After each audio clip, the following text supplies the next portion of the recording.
Planning Committee. My name's Stuart Kelly and I'm the chair of the committee. This meeting will be webcast and a record retained on the council website. If officers could confirm the webcast is on and the sound is okay.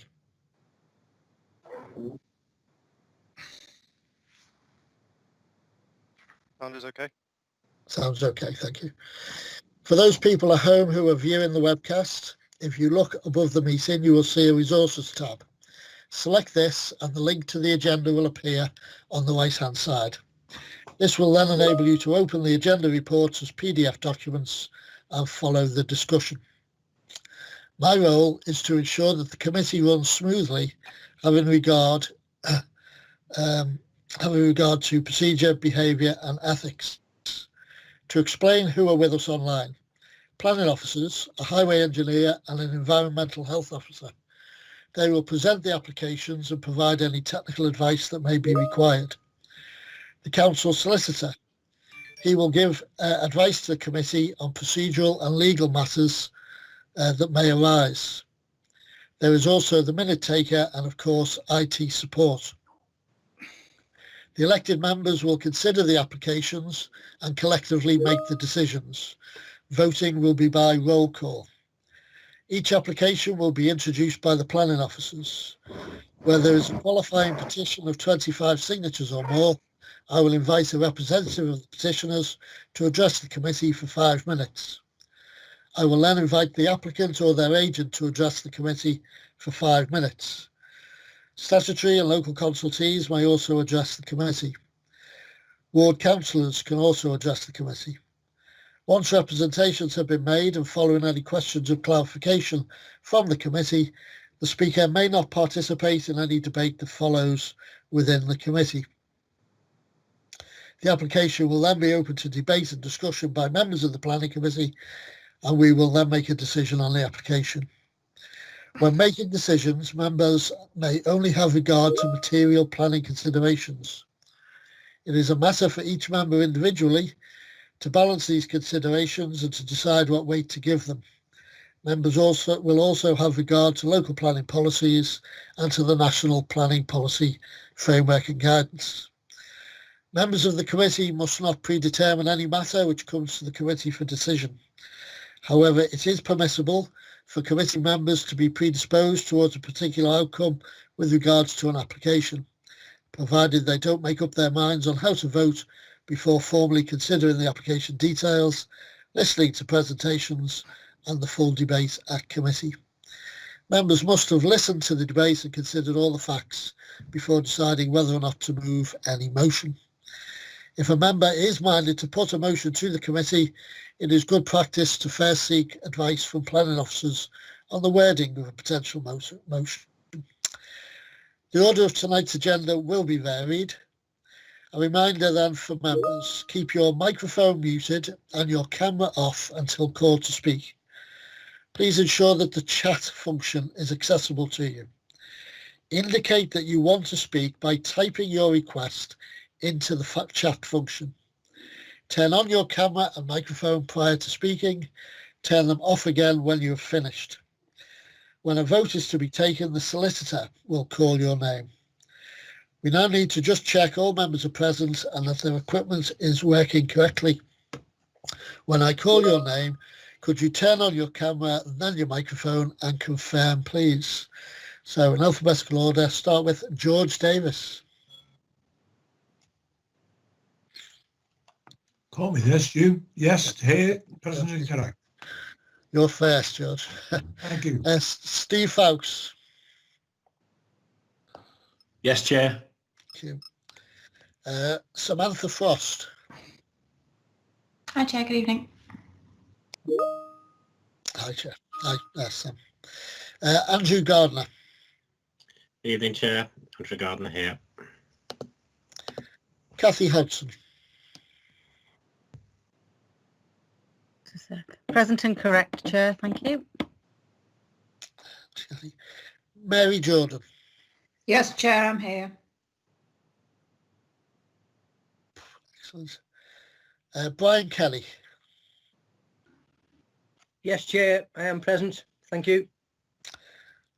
Paul Stuart. Councillor Paul Stuart. Here, Chair. Thank you. And Alison Wright.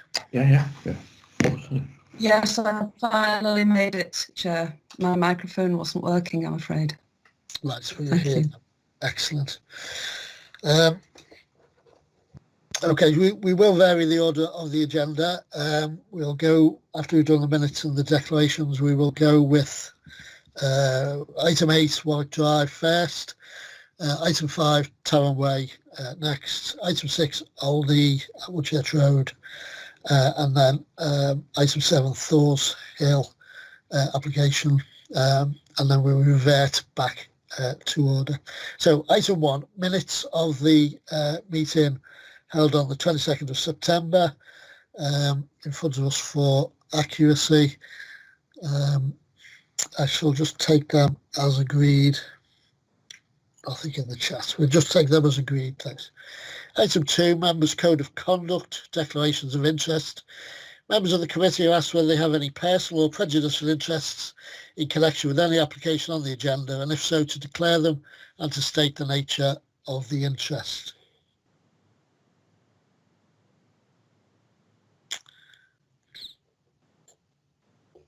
Okay, excellent. So we'll begin with item 8. So before I ask Matthew to introduce that, I understand we should have Eric Fenner with us. Eric, are you able to turn on your camera and microphone so that we know we can hear you and you can hear us? I've just pressed on camera and microphone. Am I with you? Yes, you are. I'll call you in. I'll call you in to speak to your petition when the case officer introduces the report. We also have Toby Wallace on behalf of the applicant. Toby, are you able to?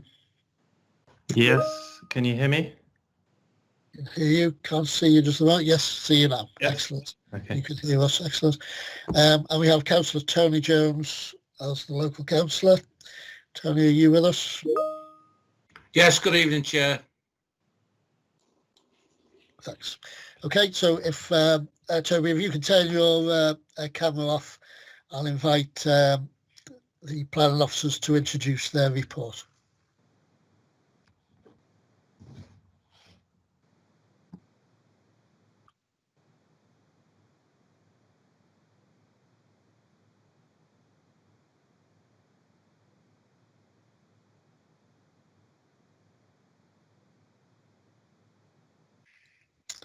Plans on the screen, Matthew. Okay. Thank you, through you, Chair. So planning permission is sought for the erection of a mews-style 3-bed detached property to the rear of 25 Warwick Drive. There is some history with this site, with a proposal for 4 flats refused in February 2019, and earlier this year a similar proposal to the one now being put forward was also refused. This current application has sought to address the recent refusal of permission. The design approach has been refined to be more sympathetic to the character of properties in the immediate area, notably in relation to the profile of the roof now proposed.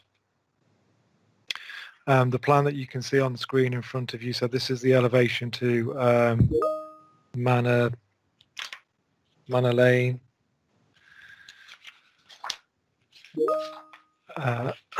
Excuse me.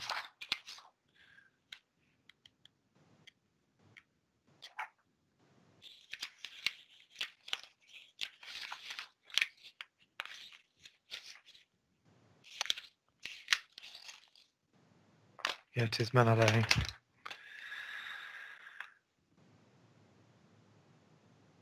Further changes have been made to 25 Warwick Drive to remove a first floor window that would have been within 14 metres of the blank elevation of the new dwelling. It is considered that these changes are sufficient to overcome the earlier refusal, and as such the application is recommended for approval. There is a qualifying petition of objection with this application.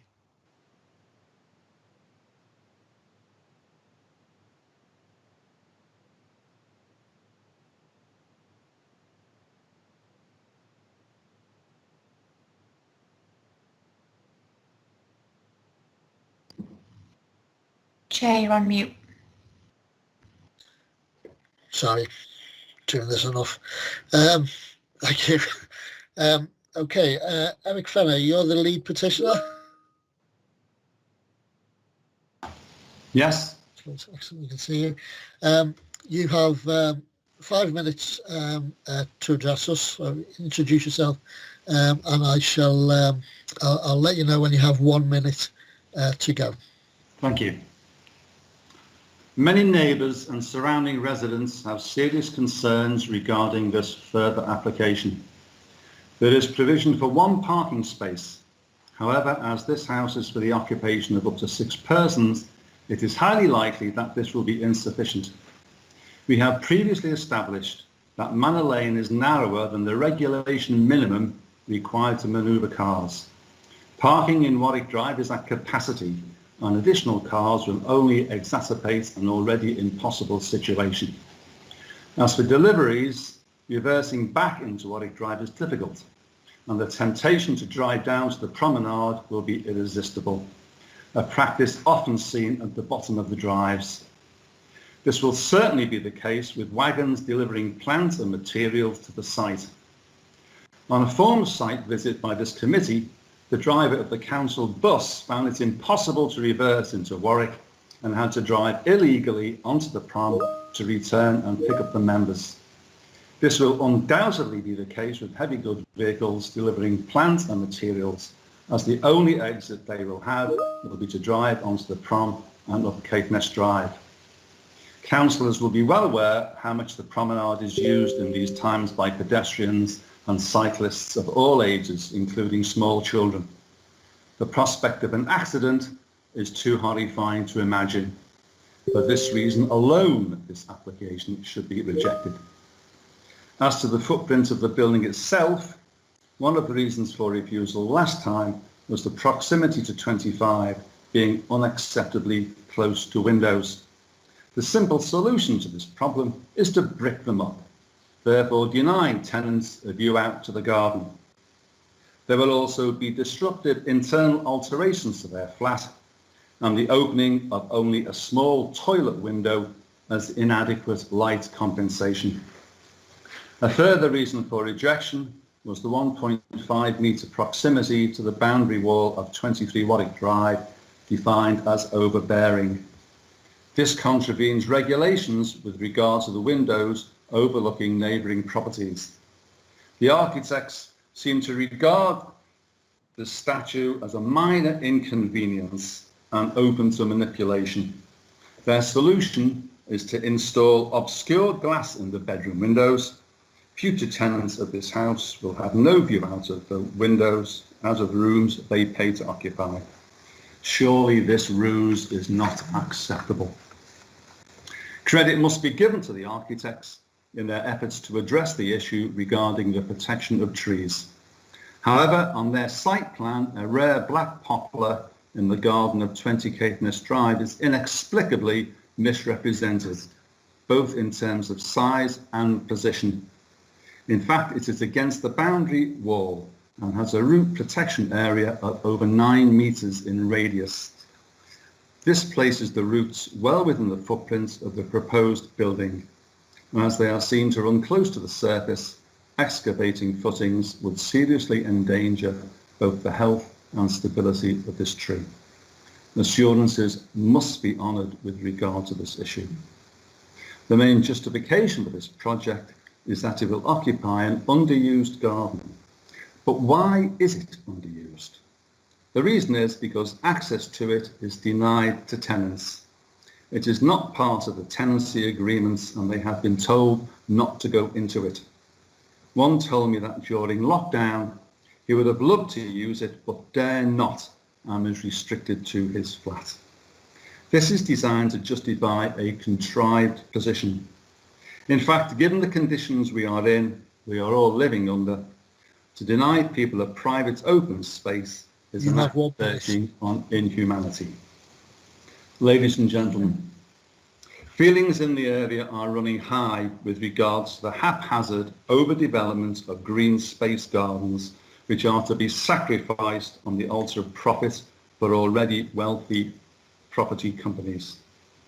There are other brownfield sites in this area without the need to destroy open spaces, the value of which has been proven in 2020. Architects may dress up this application by calling it a mews house, but in reality it's a small, claustrophobic and shoehorned into an inappropriate space. We therefore request that the committee sets this cynical act of unneighbourly garden grabbing against the quality of an area and the amenity of residents, whether they be homeowners or powerless tenants. Thank you for listening to me. Thank you very much for keeping to time. I'm just going to ask if there's any members of the committee would like to ask you any questions of clarification on what it is that you've said. If members could indicate in the chat box if there's any questions. Just give that a second. No, looks okay. Thank you very much for your Thank you. presentation. I'll now ask the applicant, Toby Wallace, if you could turn on your camera mic. Hello. Hi. Yeah. So you're the applicant's architect. We are the architects, Yeah. yes. You're the architects. Excellent. Like the objectors, you have 5 minutes to address us, and I'll let you know when you have 1 minute remaining.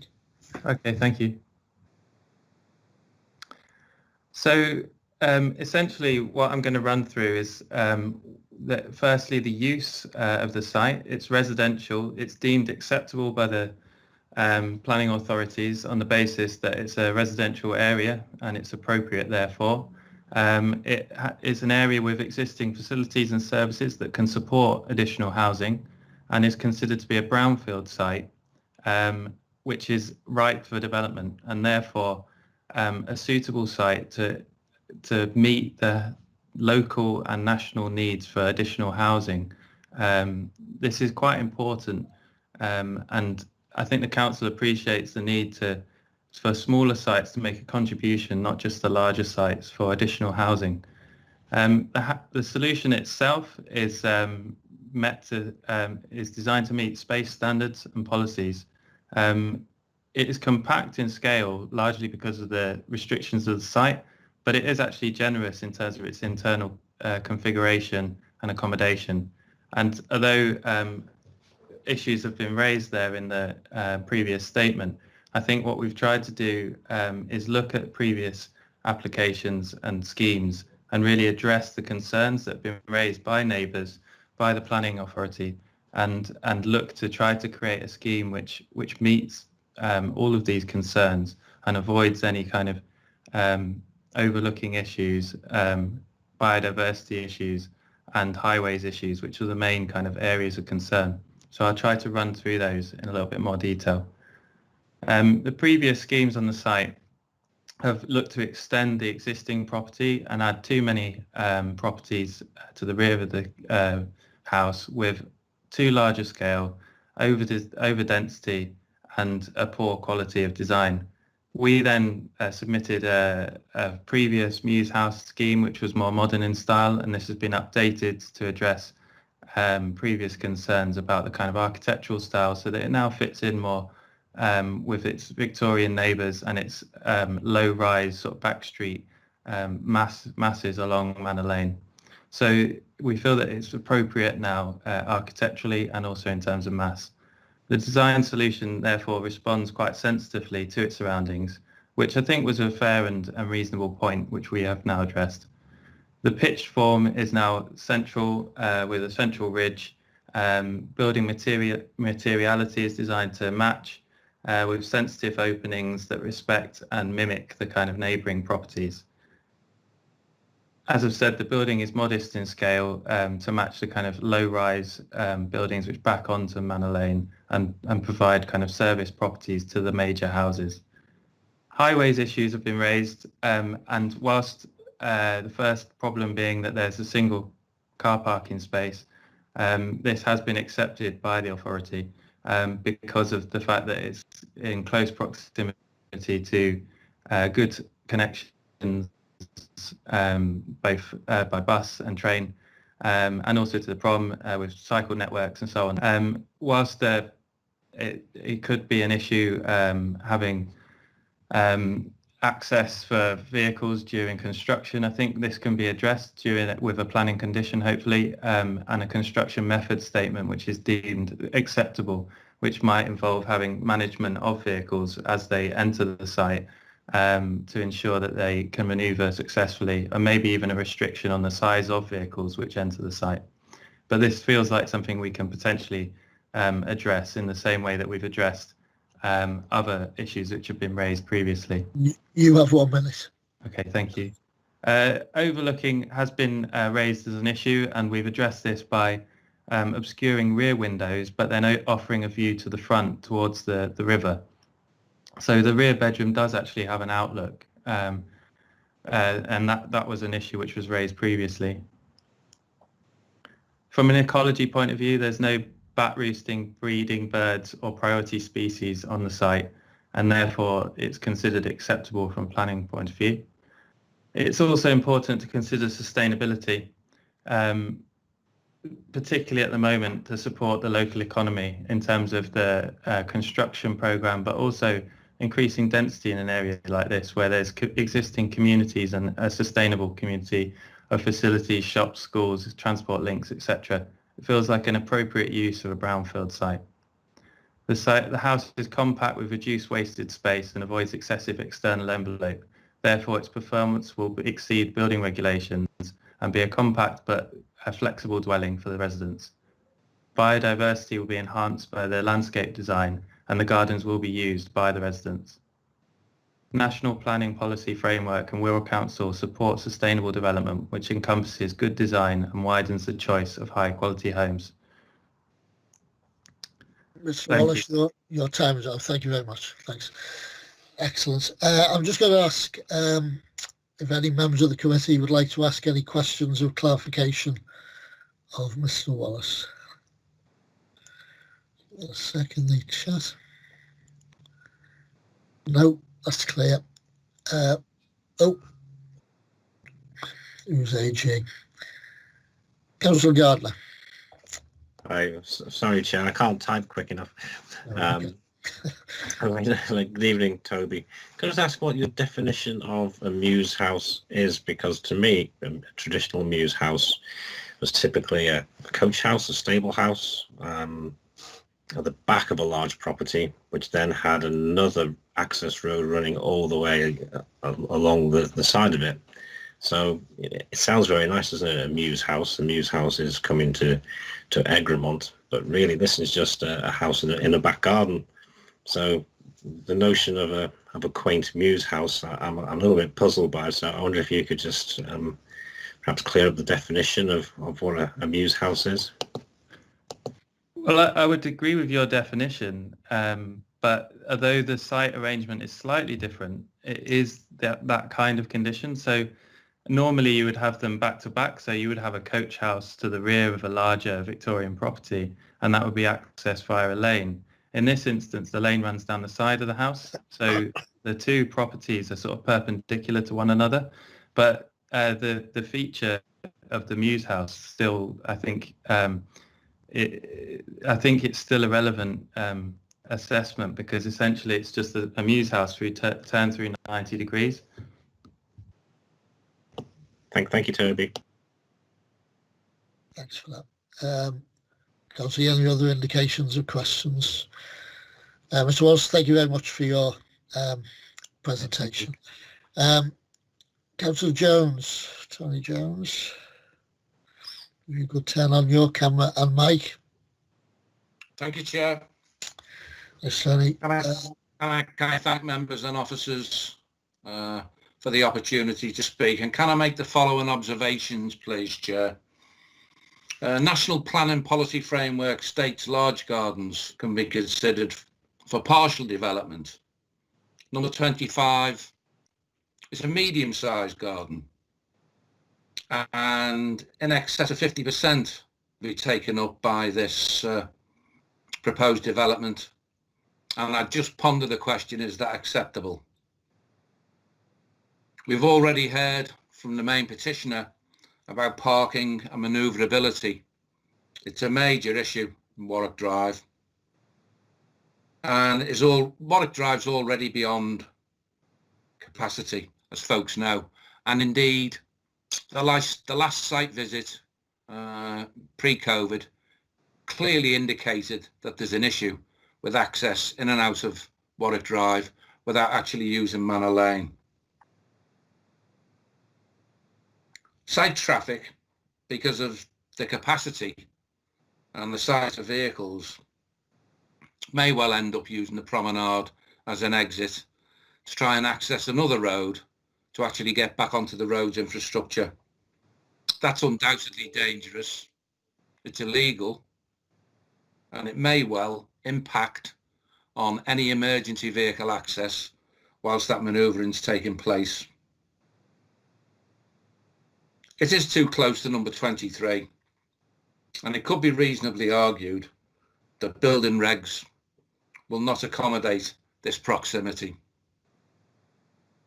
Tree survey is dangerously inaccurate and could result in destabilising a neighbouring tree, actually endangering the proposed new build should it go ahead.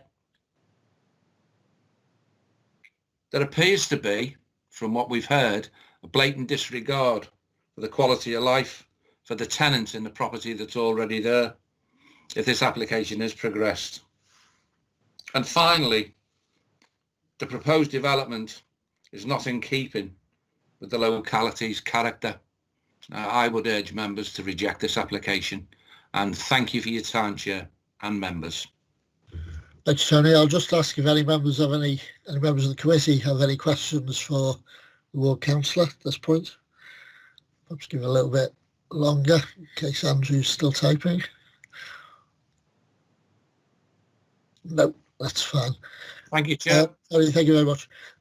I'll open the question to members of the committee for debate or questions to officers.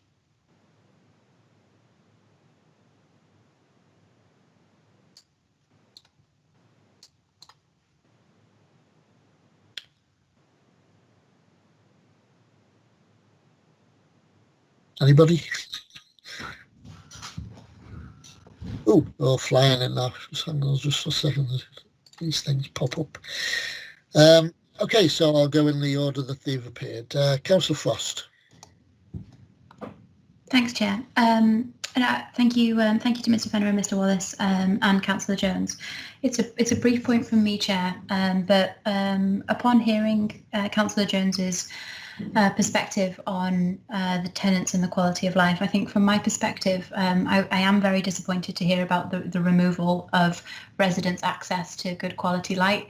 I think the situation that we've faced as a country and globally over the last 7 months has meant that many people have been rightfully so confined to their homes for their own protection or the protection of the communities around them, which means that access to quality natural light in the home has been, and I would imagine will be, even more important. So I think I don't know. I'd like to raise this whether or not it's a material planning concern, because we're looking for developers and neighbours who are good neighbours to one another, and from my perspective, that doesn't give Wirral residents the access to the best quality of life that they should be able to afford. So I was glad of what Councillor Jones had to say, and I'd like to add my words of support to that. Thanks, Chair. Okay. Matthew, did you want to pick up quality of light? Thank you. Steve Foulkes.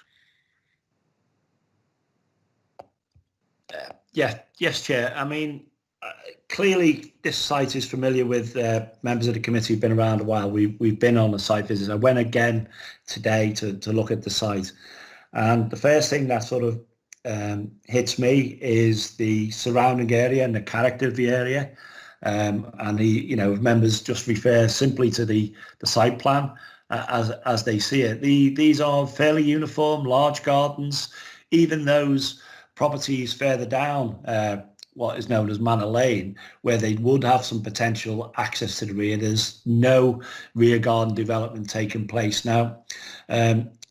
Maybe not a material planning consideration. However, previous applications and the findings and certainly appeals do come into mind. And I've looked at this long and hard, and I don't see it significantly different enough to be able to really support the application with any great heart. And my main issue is the issue around character and the proximity relationship between the two buildings. And I am somewhat concerned that simply if a developer can brick up windows, then what would that lead to in the future? Every single one of those houses could brick up every window in the back of their properties to enable some form of development. That doesn't sit right with me. But the main concern I have would be that issue of the character of the area and the plot size. We'll come on to other applications tonight where that is quite vivid. This one is clear to me that I'm less than happy with the application and is not significantly different enough. And I think, if anything, what developers and residents desire from us is a degree of consistency in our decision making. So I remain open-minded and will listen to all the debates, but I'm quite concerned about this application. Thanks for that, Steve. Paul Stuart. Thank you, Chair. I share those concerns of Steve Foulkes. This proposal offers very minor changes to the previous applications on the same site. This will not fit in appearance with other properties in the area. And a back garden being described as brownfield site is a bit of a stretch. The National Policy Framework defines previously developed land or brownfield land as land which was occupied by a permanent structure.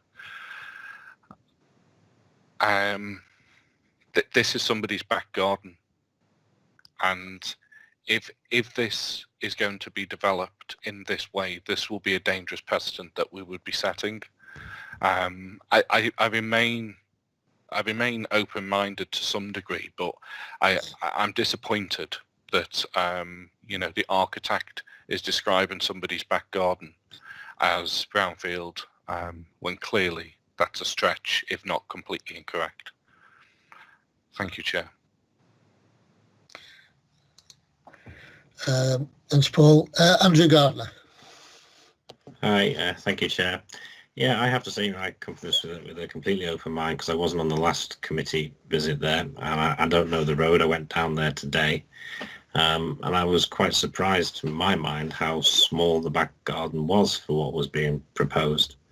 But willing to listen to the debate. I agree with Councillor Stuart. I don't think you can call it a brownfield site in any way, shape or form. It's green space that we are losing there. And as I think Councillor Foulkes and Frost have both said, bricking up windows, and I'm not sure. I haven't quite got that from the plans, but if that is the case, that doesn't sit right with me either. And whilst at the other end of the road up to Seabank Way, there are various types of properties. It just doesn't sit right with me that this is appropriate development or sustainable development for that particular plot, that garden. It's not big enough really to support what's planned there. Thank you, Chair. Thanks, Andrew. Brian Kenny. Yeah, thank you, Chair. Well, again, I've listened very carefully to the discussion so far, and I've read all the documentation that we've had, and I'm not really sure in my mind that the application before us tonight is that much different than the application that has previously been rejected by the planning committee. And I must admit, I am sympathetic towards some of the comments made by Councillor Jones when I think he's concerned about the separation distances and the question of overlooking. Now, I know this area fairly well myself, and I think I'm also concerned that the application as it stands now really is not appropriate for the type of area that it is, and I think it would be out of keeping with the local character. So at the moment, I must admit I do have a number of concerns about the application before us. Thank you, Chair.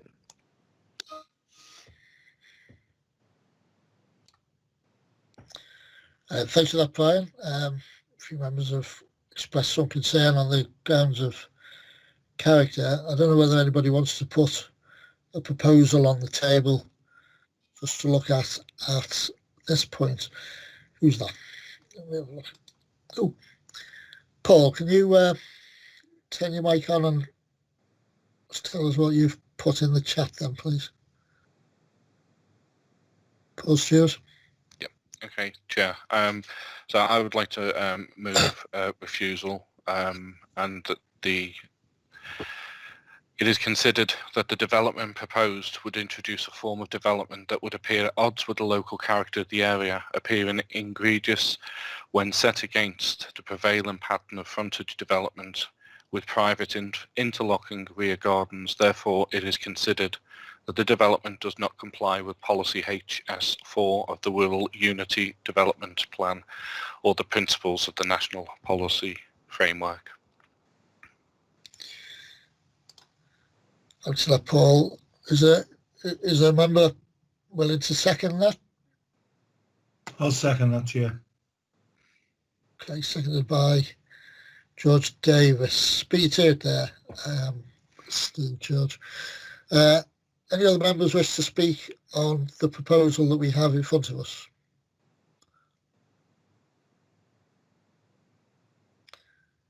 No. Okay. Yes, it's that seems to be the feeling that was coming out during the course of the debate there, that the issue of character, which was picked up in previous applications, hasn't been overcome. I just make a couple of comments on some of the things people have said. Members have expressed concern about the bricking up of windows. That's obviously permitted. You can brick your windows up at any time. They could do that, and in doing that, they're able to achieve the 14-metre gable-to-gable separation distance. The applicant makes comments about the contribution, obviously, small sites make to our housing targets. Obviously, we were not able to identify sufficient land at the moment, and the local plan is at an early stage of development. Nevertheless, other members have picked up that the size of the gardens is only medium, and once you put a building on it, albeit possibly a smaller one, the level of amenity space does strike me to be reduced, both for the existing occupiers of the flats there, and indeed for the occupiers of what would potentially be the new dwelling. I think I agree personally with what Paul has suggested, that the character of the area, that the issues around character have still not been satisfactorily addressed. It's far too cramped for the prevailing theme of that area. I think we've considered the pros and cons. I think we're ready to vote. Let me just check no other members wish to contribute. No. Let me move us towards voting then. Voting will be for, against, or abstaining on the motion to refuse. The solicitor will call your name. Please turn on your camera and microphone and say who you are before voting.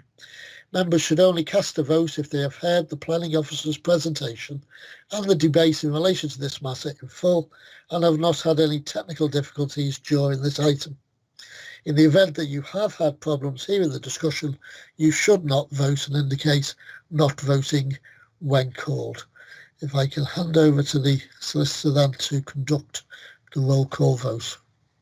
Thank you, Chairman. So first of all, I'll call Councillor George Davies.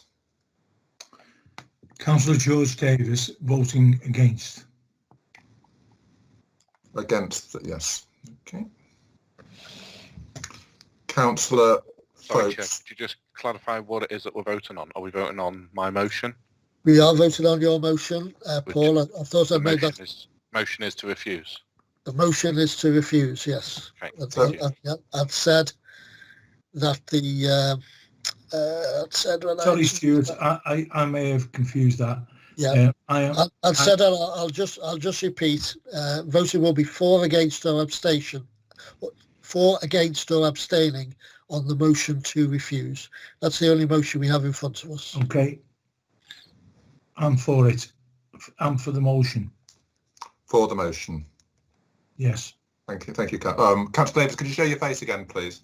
Certainly. I'm for the motion. Thank you. Councillor Steve Foulkes, please. I'm for the motion, and it's Foulkes. Thank you. Forgive me, Councillor Foulkes. Councillor Samantha Frost.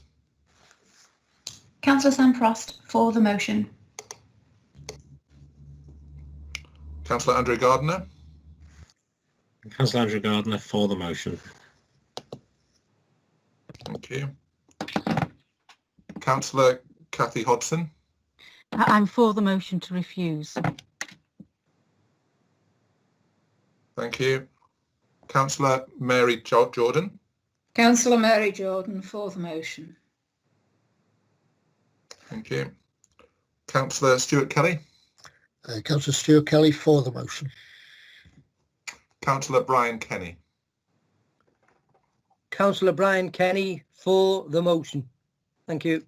Thank you. Thank you. Councillor Paul Stewart. Councillor Paul Stewart for the motion.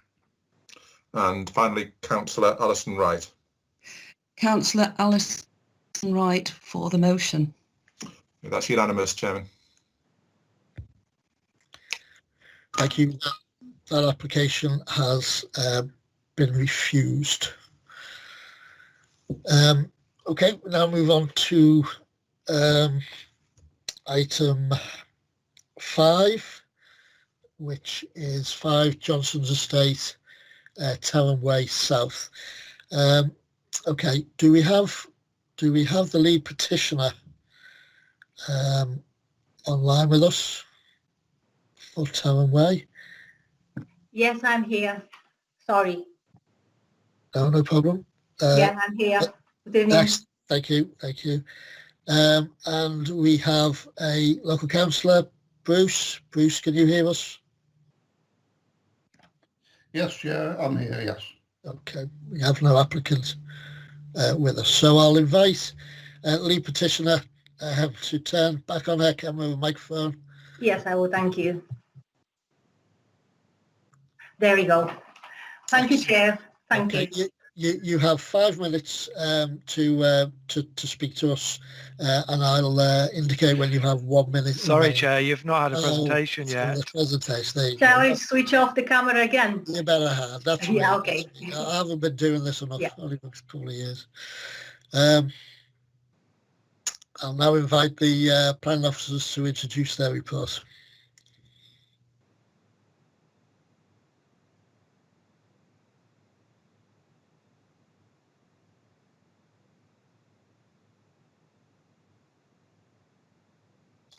Thanks, yeah, that's on the screen. Okay, thank you. Through you, Chair. So this is an application that seeks planning permission for 4 additional buildings in association with an existing industrial use and the operation of the premises to 24 hours a day, 7 days a week. It's perhaps worth noting at this point that the site historically has no hours restrictions across it and therefore could operate 24 hours, 7 days a week without recourse to the local planning authority. The proposed new structures would be located on the western side of the existing building, so that's in this location here, and would consist of a welfare cabin, that's this building, adjacent to the existing welfare block for staff, a welfare and changing area, that's this building here, and a machine saw timber shed with dust extractor unit. So that's this building and the dust extractor unit here. Conditions are proposed that would restrict delivery hours, the use of vehicles with audible alarms, and require all doors, roller shutters, etc. to be kept closed between the hours of 6 p.m. and 7 a.m. Monday to Friday, and between 6 p.m. and 8 a.m. on weekends and bank holidays. With the proposed conditions and having regard to the site's location within the primarily industrial area, it is considered that the small-scale buildings for which permission is sought do not represent any harm to amenity and are recommended for approval. There is a qualifying petition in association with this application. Okay, thanks for that. So if we could go back to the petition. Hello. Hi, yeah. Yeah. Okay, as I was saying, you will have 5 minutes to address us, and I will I'll let you know when you have 1 minute remaining. Thank you, Chair. Thank you. Ladies and gentlemen, my family moved to Moreton about 5 years ago when we bought our property on Berrylands Road. We completely realized the fact that our property is next to the industrial estate and railway, but we also researched Wirral Council's current environmental and planning policies very carefully to avoid any discomfort and uncertainty in the future as a homeowners. Unfortunately, over the last 2 years, we've been facing negative impact to the local community and local environment with Cllr composites operating next to us. We are all affected, especially at night and over the weekends when people are supposed to have their well-deserved rest. Noise such as manufacturing machines, other machines, forklifts or delivery vehicle reverse alarms, noise from throwing heavy objects on the floor, employees loud talk and laughter, radio music that is most audible at night time. It is worst during the summer with the windows kept open. We are also concerned about occasional chemical smells, sooty residue and evening fires. Along with my family, some of the residents have sent their complaints to the environmental and planning departments over the last 2 years. This business has operated from this site for some time before applying for planning permission for the additional buildings, the extractor units, or 24/7 working hours until they were visited by planning enforcement officers following our complaints. In our petition, we asked for planning officers in conjunction with environmental health to investigate fume extractors and what materials are being used by this business as a part of full environmental impact assessment. We were hoping as a result of those visits and recommendations, the company's management would understand how disturbing for the local residents some of the activities on the site are during 24/7 operating hours and would take some action. I'd like to give you an example.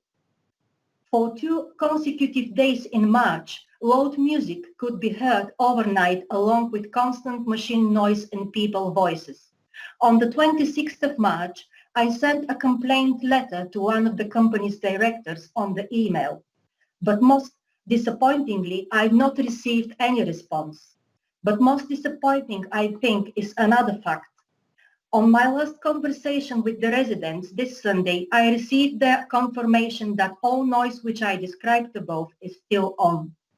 Unfortunately, that's leaving the community with an impression that measures are only taken at the time of the inspections, and 2 days later, the plant is back on the regular operation. We have many young families with small children. All parents are very concerned and worried about the negative impact to their children's comfort, sleeping and health. Most of kids' bedrooms are right in front of the plant premises and the gardens too, where kids are spending time for outside activities.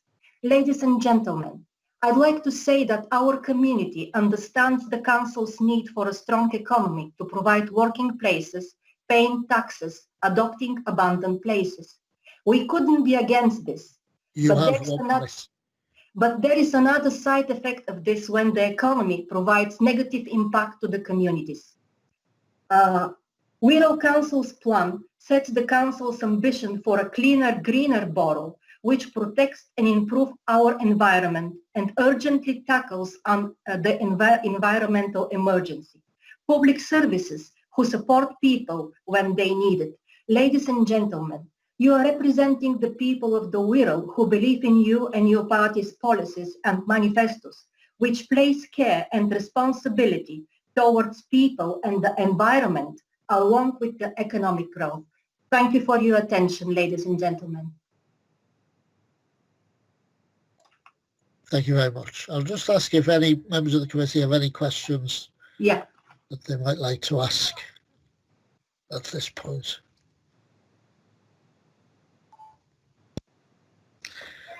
No questions. Thank you very much for your... Thank you for your attention. Thank you. Thank you. We don't have the applicant with us, but we have Councillor Bruce Berry, the ward councillor. Bruce. Thank you, Chair.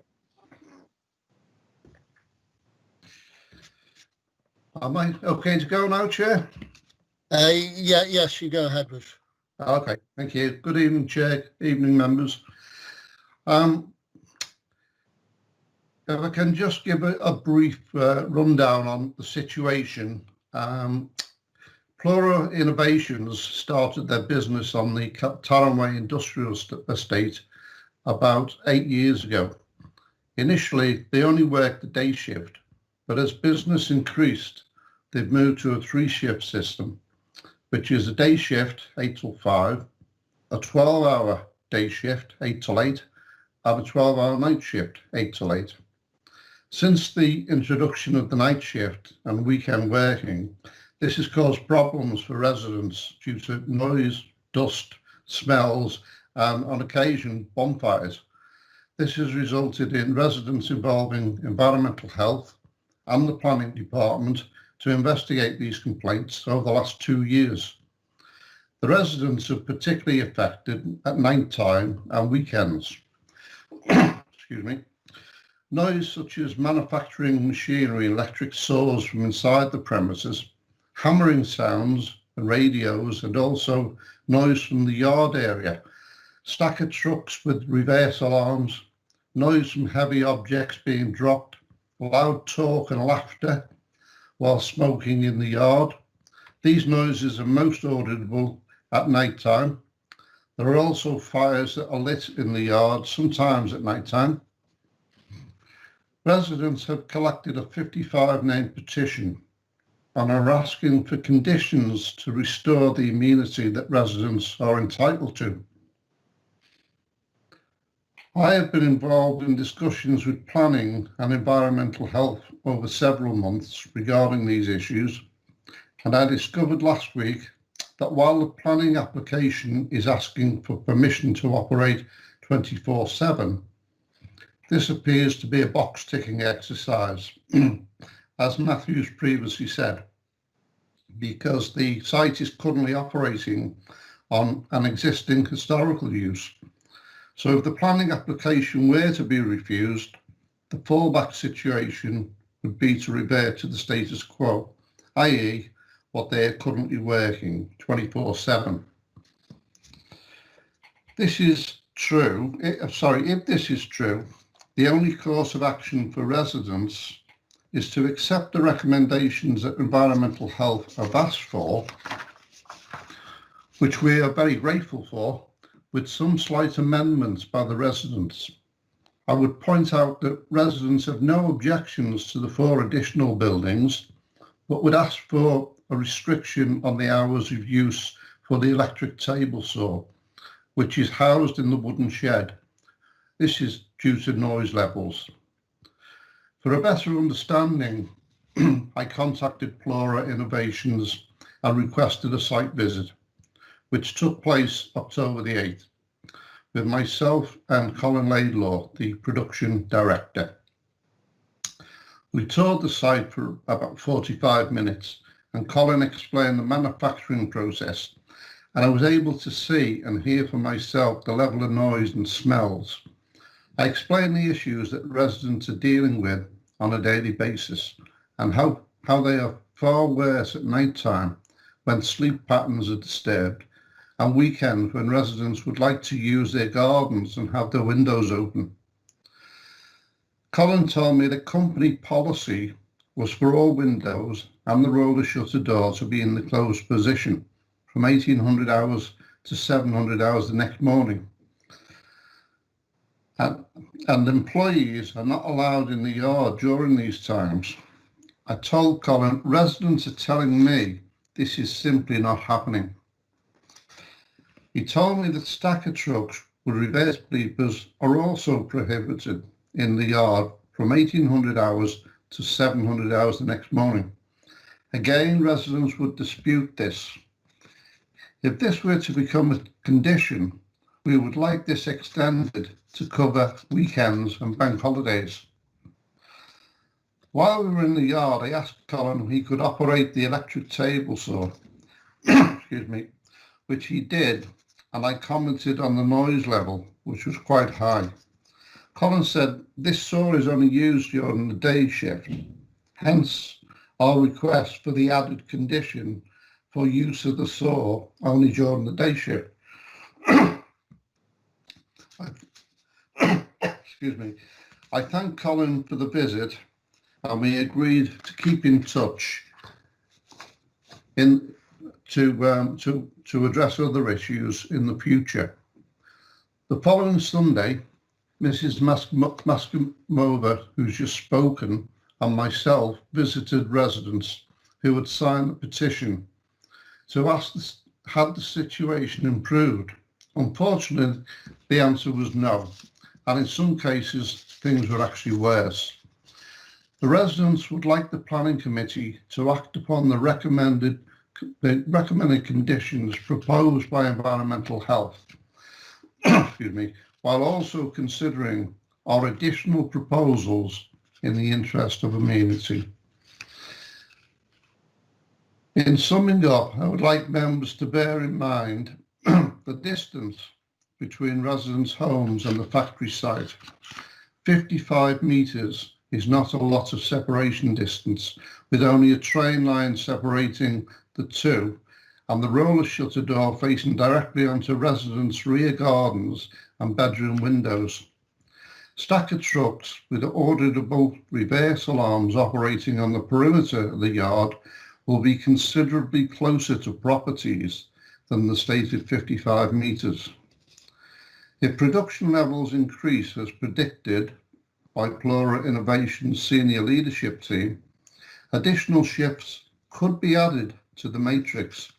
The current 12-hour day and night shift, which work Monday to Thursday, they could add additional shifts to Friday to Sunday, both operating a 12-hour shift again. While a noise report has been produced, residents had also requested an environmental impact assessment to monitor dust levels. This has not been produced due to working restrictions imposed during the COVID-19 pandemic. We will resubmit this request once it is safe to do so. If I could just now run members through what we would like in the way of conditions, and I can just stress that we're not opposing 24/7 working. We're not opposing the 4 additional buildings on site. All we're asking for is some conditions recommended by environmental health, plus a couple of additional, excuse me, a couple of conditional conditions that will give the residents some much needed respite at weekends and during the night time. So I can just take you through what we would like. The recommendations from environmental health on page 31 of the agenda. Item 1, the recommended conditions, item 1 and item 2 we are perfectly happy with.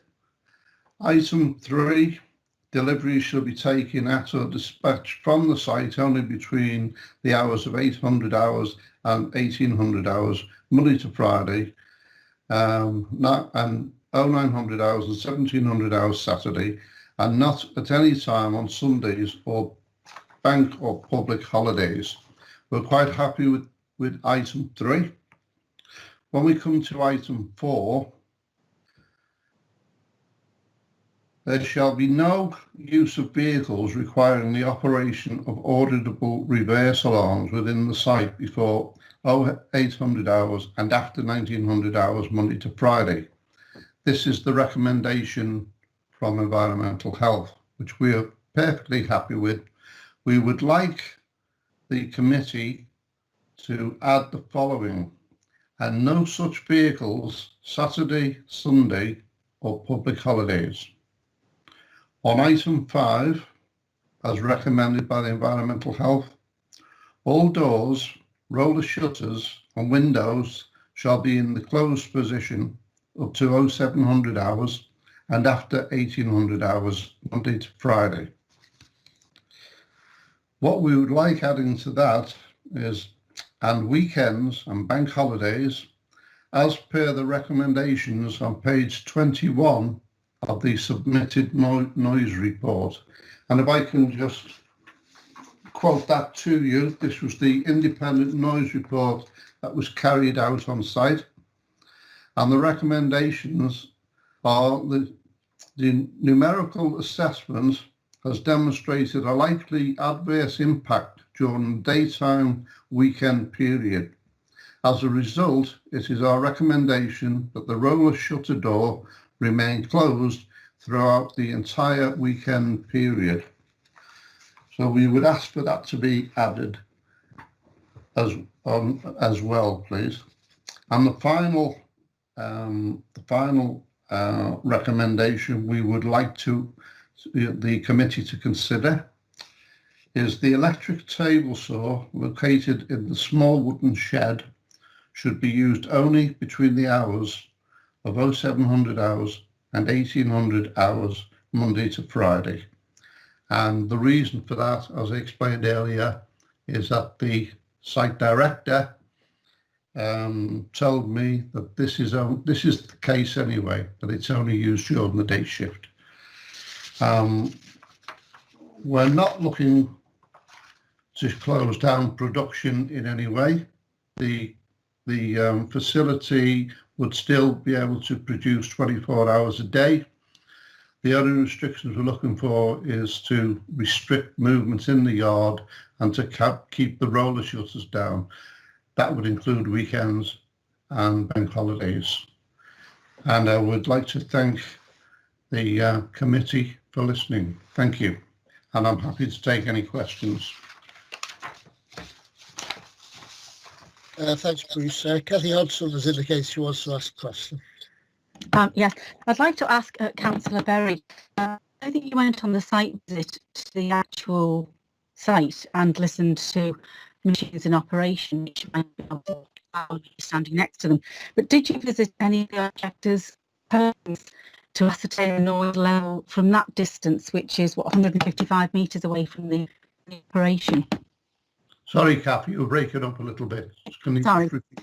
Did you visit any of the objectors' homes to ascertain noise levels from a distance away from the operation itself?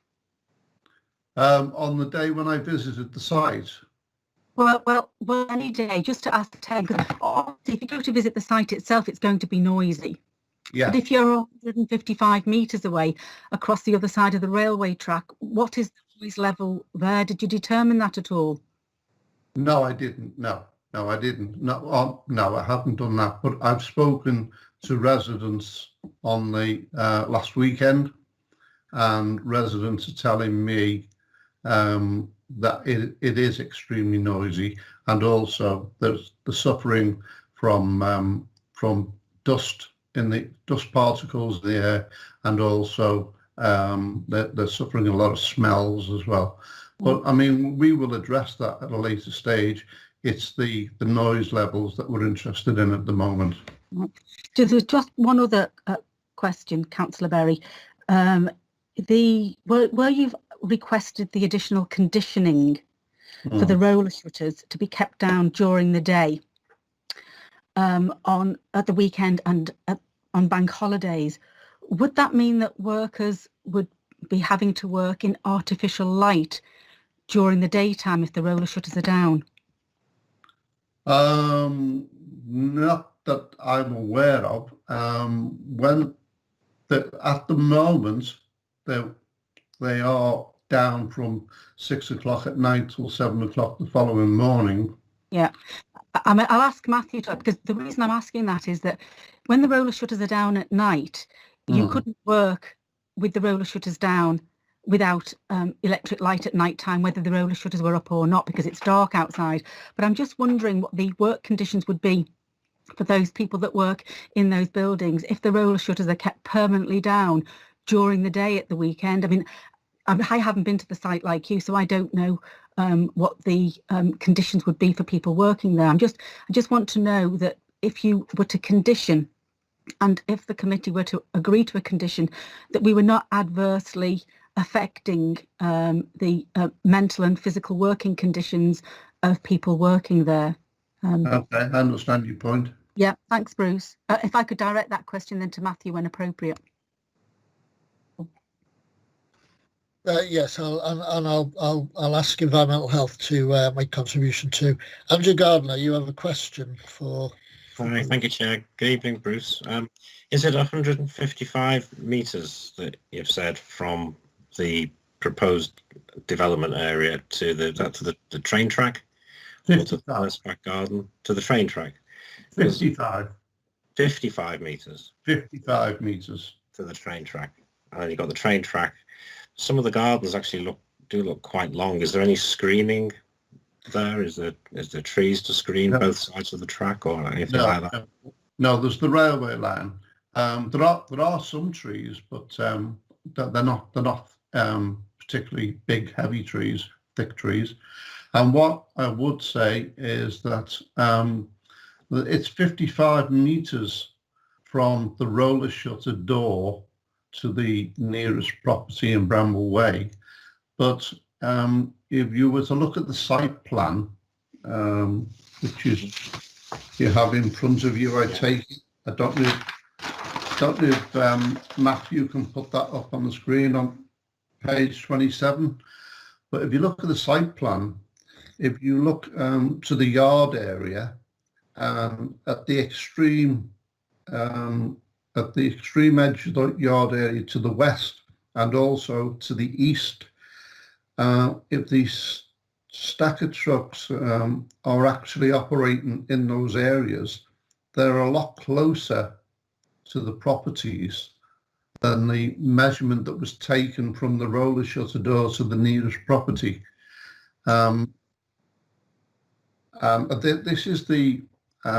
This is why we're asking for the stacker trucks to be not to be used at the weekend and bank holidays due to the reverse horns on them.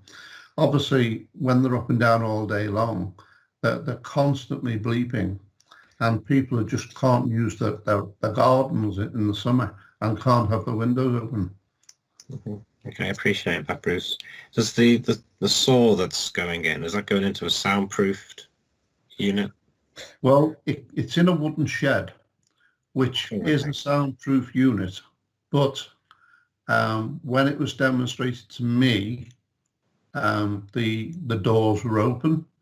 So unless there was a condition to keep the doors closed permanently, well then we would either ask for the doors to be kept permanently closed when it was in use, or for it only to be used during the daytime period, because it is quite a noisy piece of equipment. And when I asked the director about the saw, because it's a typical table wood saw, which obviously most people would have heard of wood saw, and they are quite noisy. And he said, yeah, it is just a wood saw with a different cutting blade on it, because they're dealing with composites, obviously, very hard plastic, in other words. Yeah. Okay. It would seem to me it would be a reasonable thing to ask for the door to be closed on a. Let's get advice from environmental health then. Okay. Thanks, Chair. Because they will have read the noise report, and obviously they're the authors of the recommendations that Bruce is referring to. I'm not having this raise your hand business going on. You've got to type in the chat. It's too confusing. No school. George, I'll make an exception for George. George, did you want to ask about Bruce something? Or, yes, please. Yes, please. Yeah. Just when you went on the site visit, Bruce, could you tell me? I mean, you made a thing about the noise survey. Can you tell me? I mean, most noise surveys that you get, I worked in a very noisy environment for many years in Vauxhalls, and the one thing that you always get is, what was the decibel reading? Yeah, well, there is a sound report that's been carried out, and it varies, obviously, different times of day and different operations. I'll tell you what, wait a second. But Bruce isn't the environmental health officer. No, I'm only asking the question. On the report that he mentioned before, it was no mention whatsoever of a decibel reading, and therefore I'm querying that, because I was involved in them quite a lot in Vauxhalls. I'll tell you now, that was the main thing. So if you were hitting 100 decibels, for example, you had to be wearing protection for the people that was on site, not the people in the houses. People on site, are they wearing protection, hearing protection? No, George, they're not. No. There you go. So it can't be that loud. That says the point. Okay, George. Let me bring in environmental health. And yes, please. If there's more detailed questions about decibel levels, we can deal with them there. See, this is why I don't like the hand up thing, because it's still up. People forget to put them down. Ian, yes. Bruce, thank you very much for your presentation. Ian, thank you. I've just got up on my second screen the noise impact report, and Bruce is quite correct. The recommendation reads, the numerical assessment has demonstrated a likely adverse impact during the daytime weekend period. As a result, it's our recommendation that the roller shutter door should remain closed throughout the entire weekend period. So that's the assessment of the applicant's own noise impact report, which forms part of the background paperwork on the web portal. We've also heard Ian, some talk of music overnight, fires, noise, obviously we're going to deal with, dust levels and complaints already received by your department, along obviously with the particular noise from the electric table saw. Can you run us through some of those issues then from your department's point of view, please? Yeah, that's fine. Through you, Chair. Looking at the application came in towards the end of 2019. Having a look through our complaint system, we've got 2 complaints that didn't come in until the 30th of March and the 1st of April this year. One regarding dust and grit and one about noise. Unfortunately, that coincided with the lockdown that hit us on the 23rd of March. And as a response to those complaints, it didn't mention anything about music or shouting. They would be general, what we would call statutory nuisance investigations that we would do. As a result of those concerns, what the environmental health officer that looked at this planning application did is requested a noise report from a consultant, because, bear with me one second, with the submitted details, the noise report was then considered, and in his opinion, there was no objection subject to the conditions that we've suggested in conditions 4 and 5 to do with the roller shutters and the safety bleepers and everything. When you look at the actual noise report, bear with me, just click on the right one. The conclusion, which is on the next page to 21, so page 22, also states that the assessment during the night time demonstrates a moderate impact over the weekend, although internal levels of a bedroom have been calculated to be negligible and comply with the recommended values as stated in the British standard. So what they've done is they've used a recognised British standard method of measuring the noise here. Now, should that not be the case when the machines are being operated, we still have powers to put tighter restrictions on from a statutory noise nuisance point of view with the Environmental Protection Act that we enforce as well.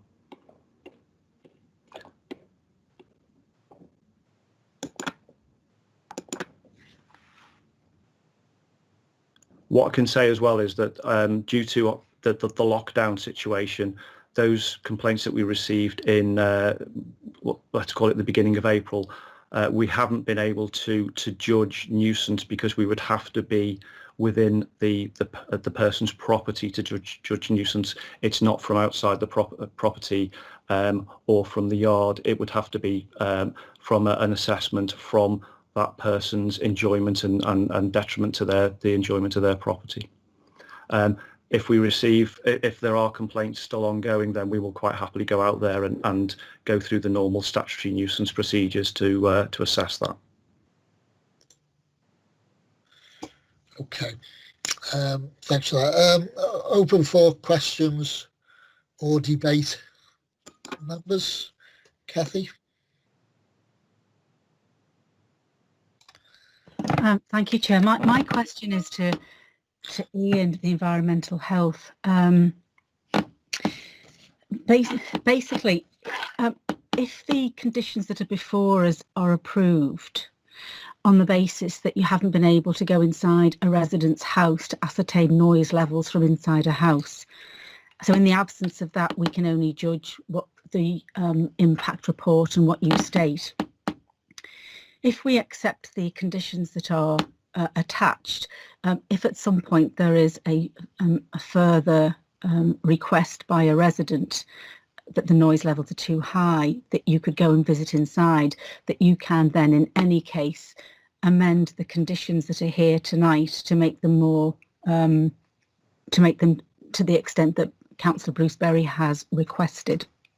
You're saying that in the absence of you having been inside a resident's house to ascertain the noise levels from that distance, that the conditions that are before us are adequate for the application.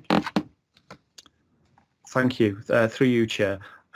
What we've got at the moment is we have a noise consultant report, which when you look at the report and the monitoring points that they've been to and the recognised British standard that they followed, that report is coming out giving us the likely scenario in those properties, and therefore that is what we've based our recommendations on.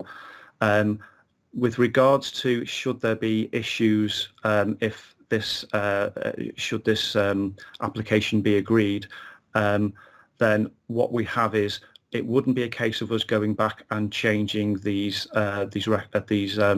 conditions. It would be using our powers under the Environmental Protection Act to serve a notice to restrict in other ways or look at other methods.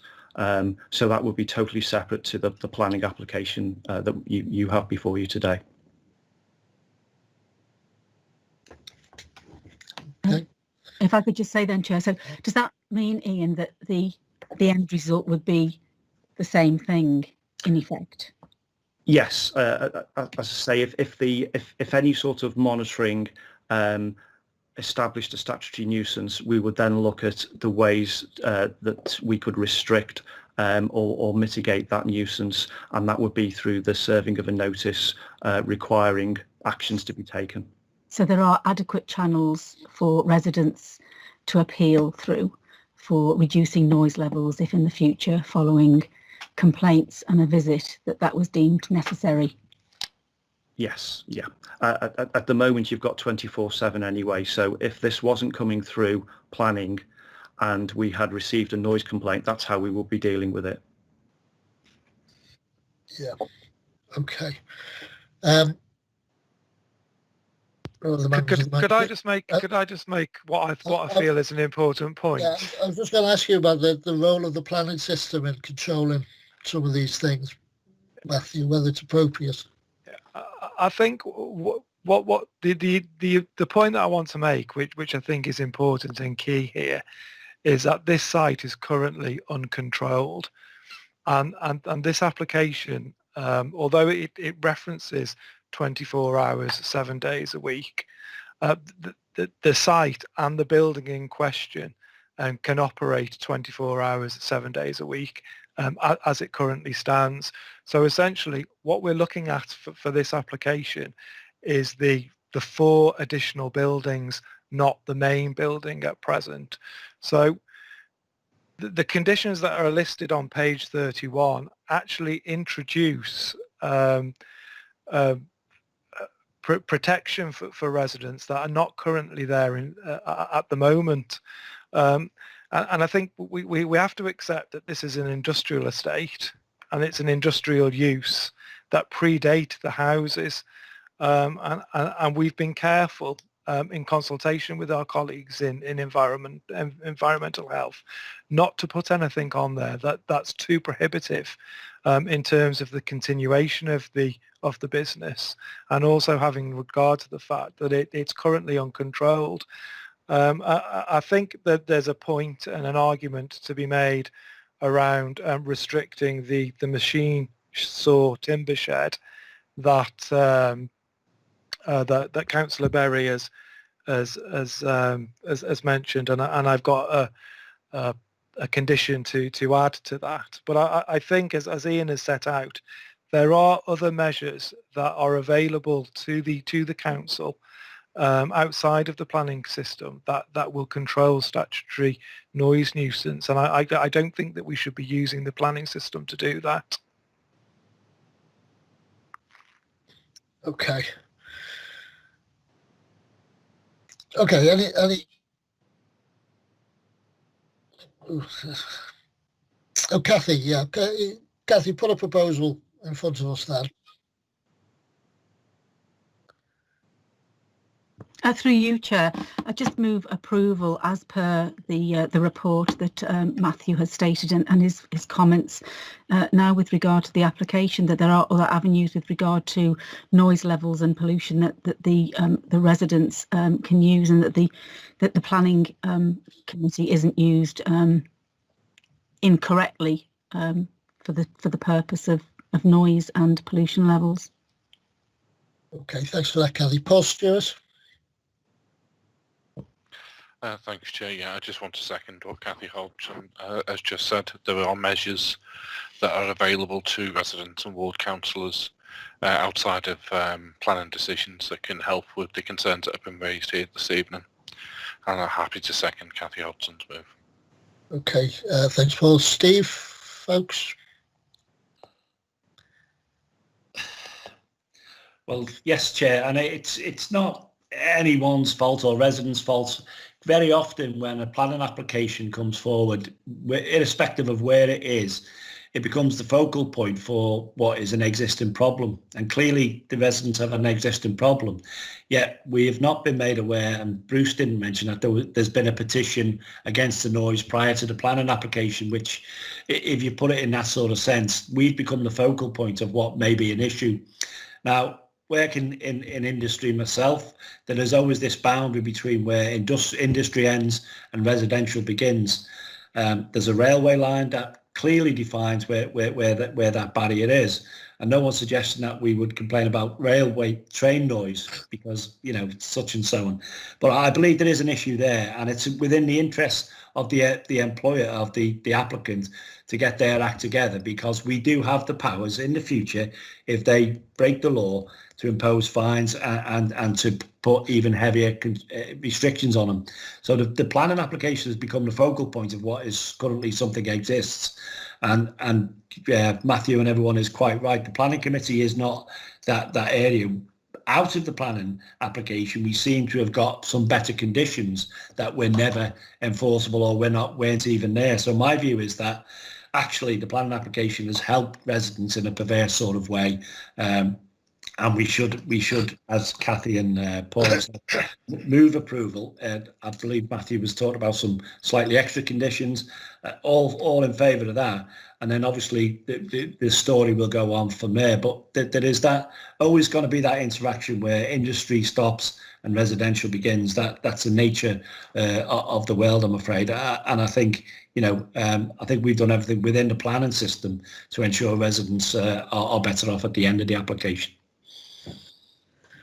Thanks for that, Steve. Yeah, I mean, if we look at the actual application, and Matthew tried to bring us back to that, we have, an application for the erection of 4 new small buildings, okay, to house canteen, dust extractor, etc. So that's actually the application that we have. If we refuse it, the fallback position Bruce has already referred to. And it's also the case, obviously, if we refuse it, then the right to appeal is engaged, and we take the chance then, I guess, that an inspector may not view the conditions that environmental health have already suggested we put in place. They might not just put them in place at all, and certainly might not put them in place for the hours that are being suggested. We're also counselled by officers on the role of the planning committee, or planning in general, straying into areas where other enforcement regimes are appropriate, and other members have referred to that. Yeah, so comment was made about the possible 6th condition. If Matthew, if we could see that, and I'll ask the mover and seconder then if they're prepared to accept that as part of their motion to approve. Okay, it's in the chat now.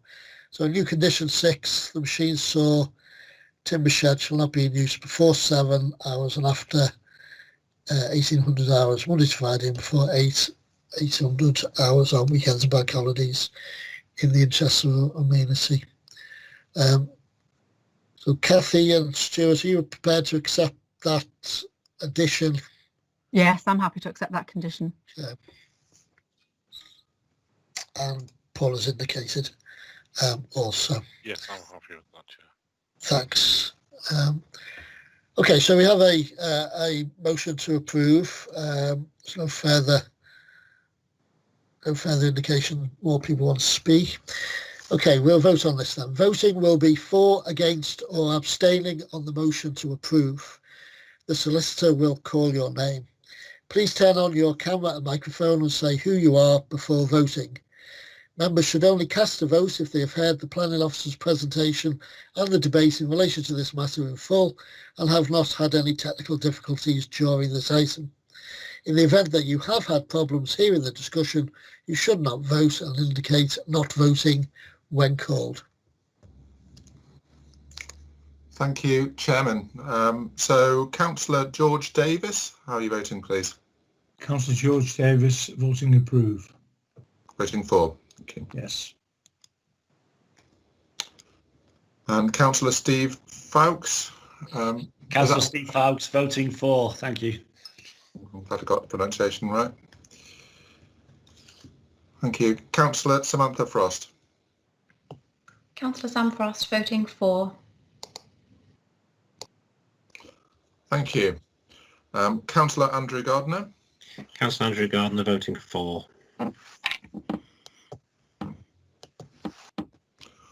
Councillor Kathy Hodson. Councillor Catherine Hodson, voting for. Thank you. Councillor Mary Jordan. Councillor Mary Jordan voting for. Thank you. Councillor Stuart Kelly. Stuart Kelly voting for. Councillor Brian Kenny. Councillor Brian Kenny voting for. Thank you. Thank you. Councillor Paul Stewart. Councillor Paul Stewart voting for. And Councillor Alison Wright. Councillor Alison Wright voting for. Thank you. That's unanimous, Chairman. Thank you. That application has been approved with the additional condition point. Okay, we now... Thank you, members. Thank you, Bruce. Thanks. We now move on to agenda item number 6, which is ALDI WOODCHURCH ROAD. Okay, let me check. We have all the people. We have George Brown. Indeed you do, Chair. Thank you. Thank you.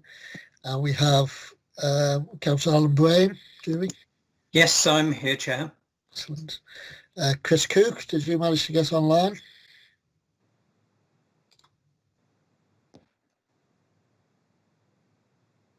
Chris Cook? No. And Tony Norbury, are you still with us, Tony?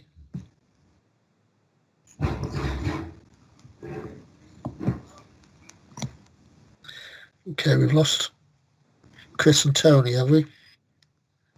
Yeah, I'm here. You're back. Give one more call out to Chris Cook then.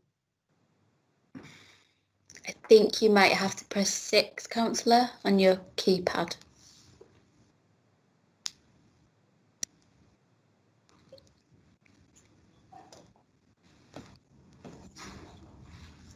I'll see if I can get somebody to help Councillor Cook in the meantime.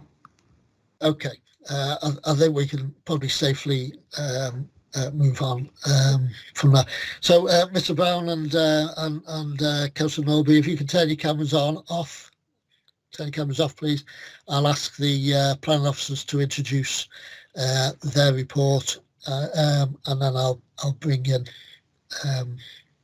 the applicants. Yeah, we can see the plan.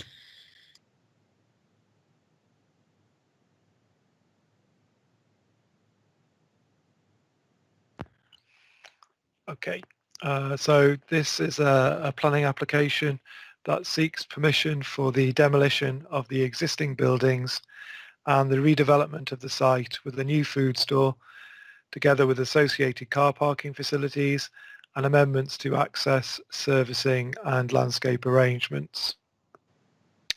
The site is located within the Key Town Centre, within which developments of this nature are directed and acceptable in principle, subject to criteria set out in relevant policies. The development would replace an existing larger building that is currently on site and is split into a number of units. If I get that plan up for you.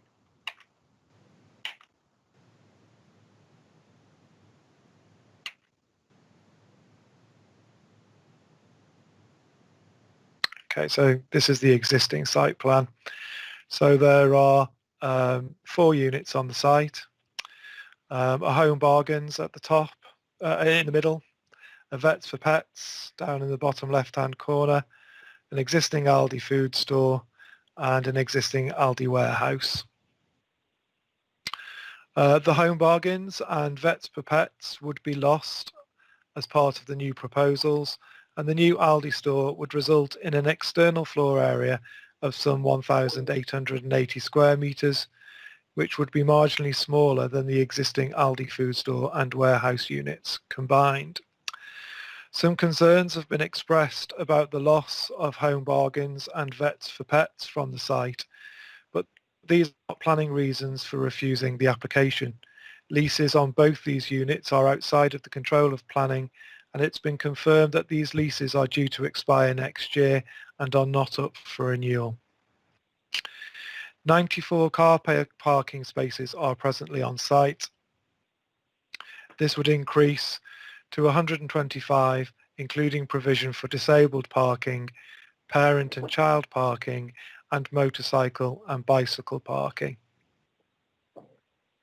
Access would be via Woodchurch Road and Duck Pond Lane, and the access arrangements are considered to be acceptable, subject to the conditions that are set out in the agenda papers. Some concerns have also been raised about the potential for increase in traffic.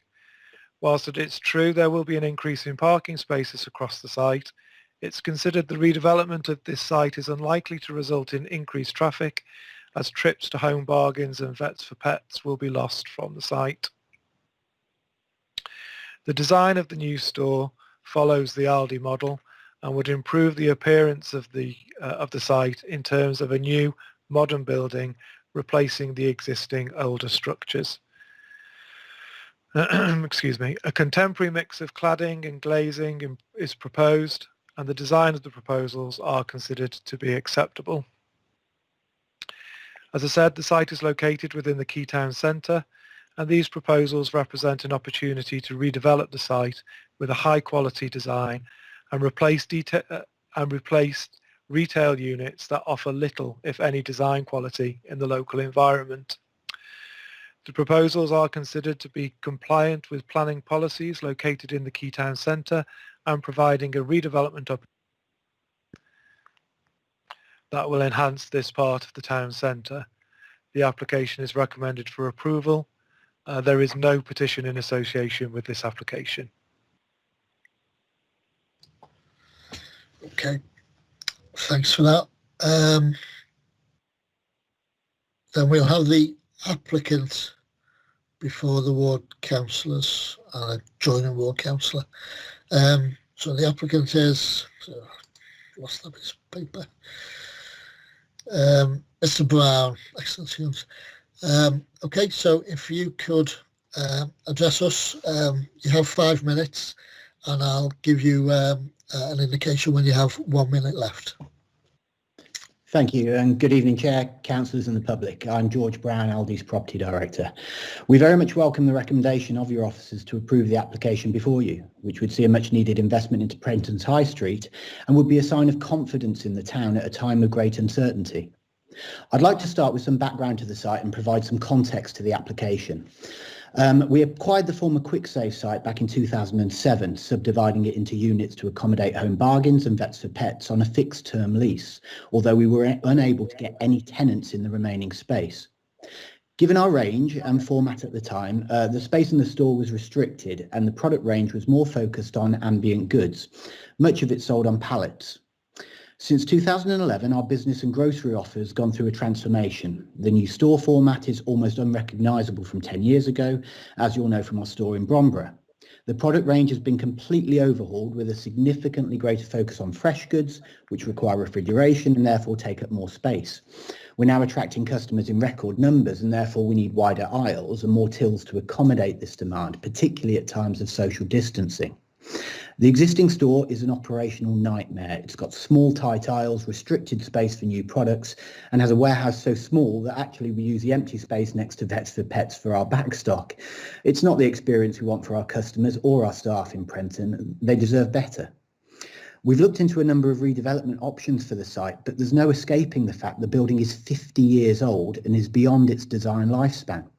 Despite a full reinstatement of the roof in 2015, it continues to leak and several of the external walls now are beyond repair.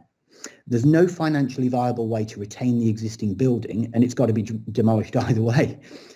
Furthermore, we take our environmental responsibilities very seriously, and it's absolutely clear that the existing building wouldn't come close to passing even the most basic modern building standards. Insulation is poor, there's no underfloor heating, and we're hemorrhaging heat. As a result, the bills are double those for our new store format, which actually uses a heat recovery system from the refrigeration, providing 100% of the store's heating. The proposed store is unquestionably better for the environment than the existing unit.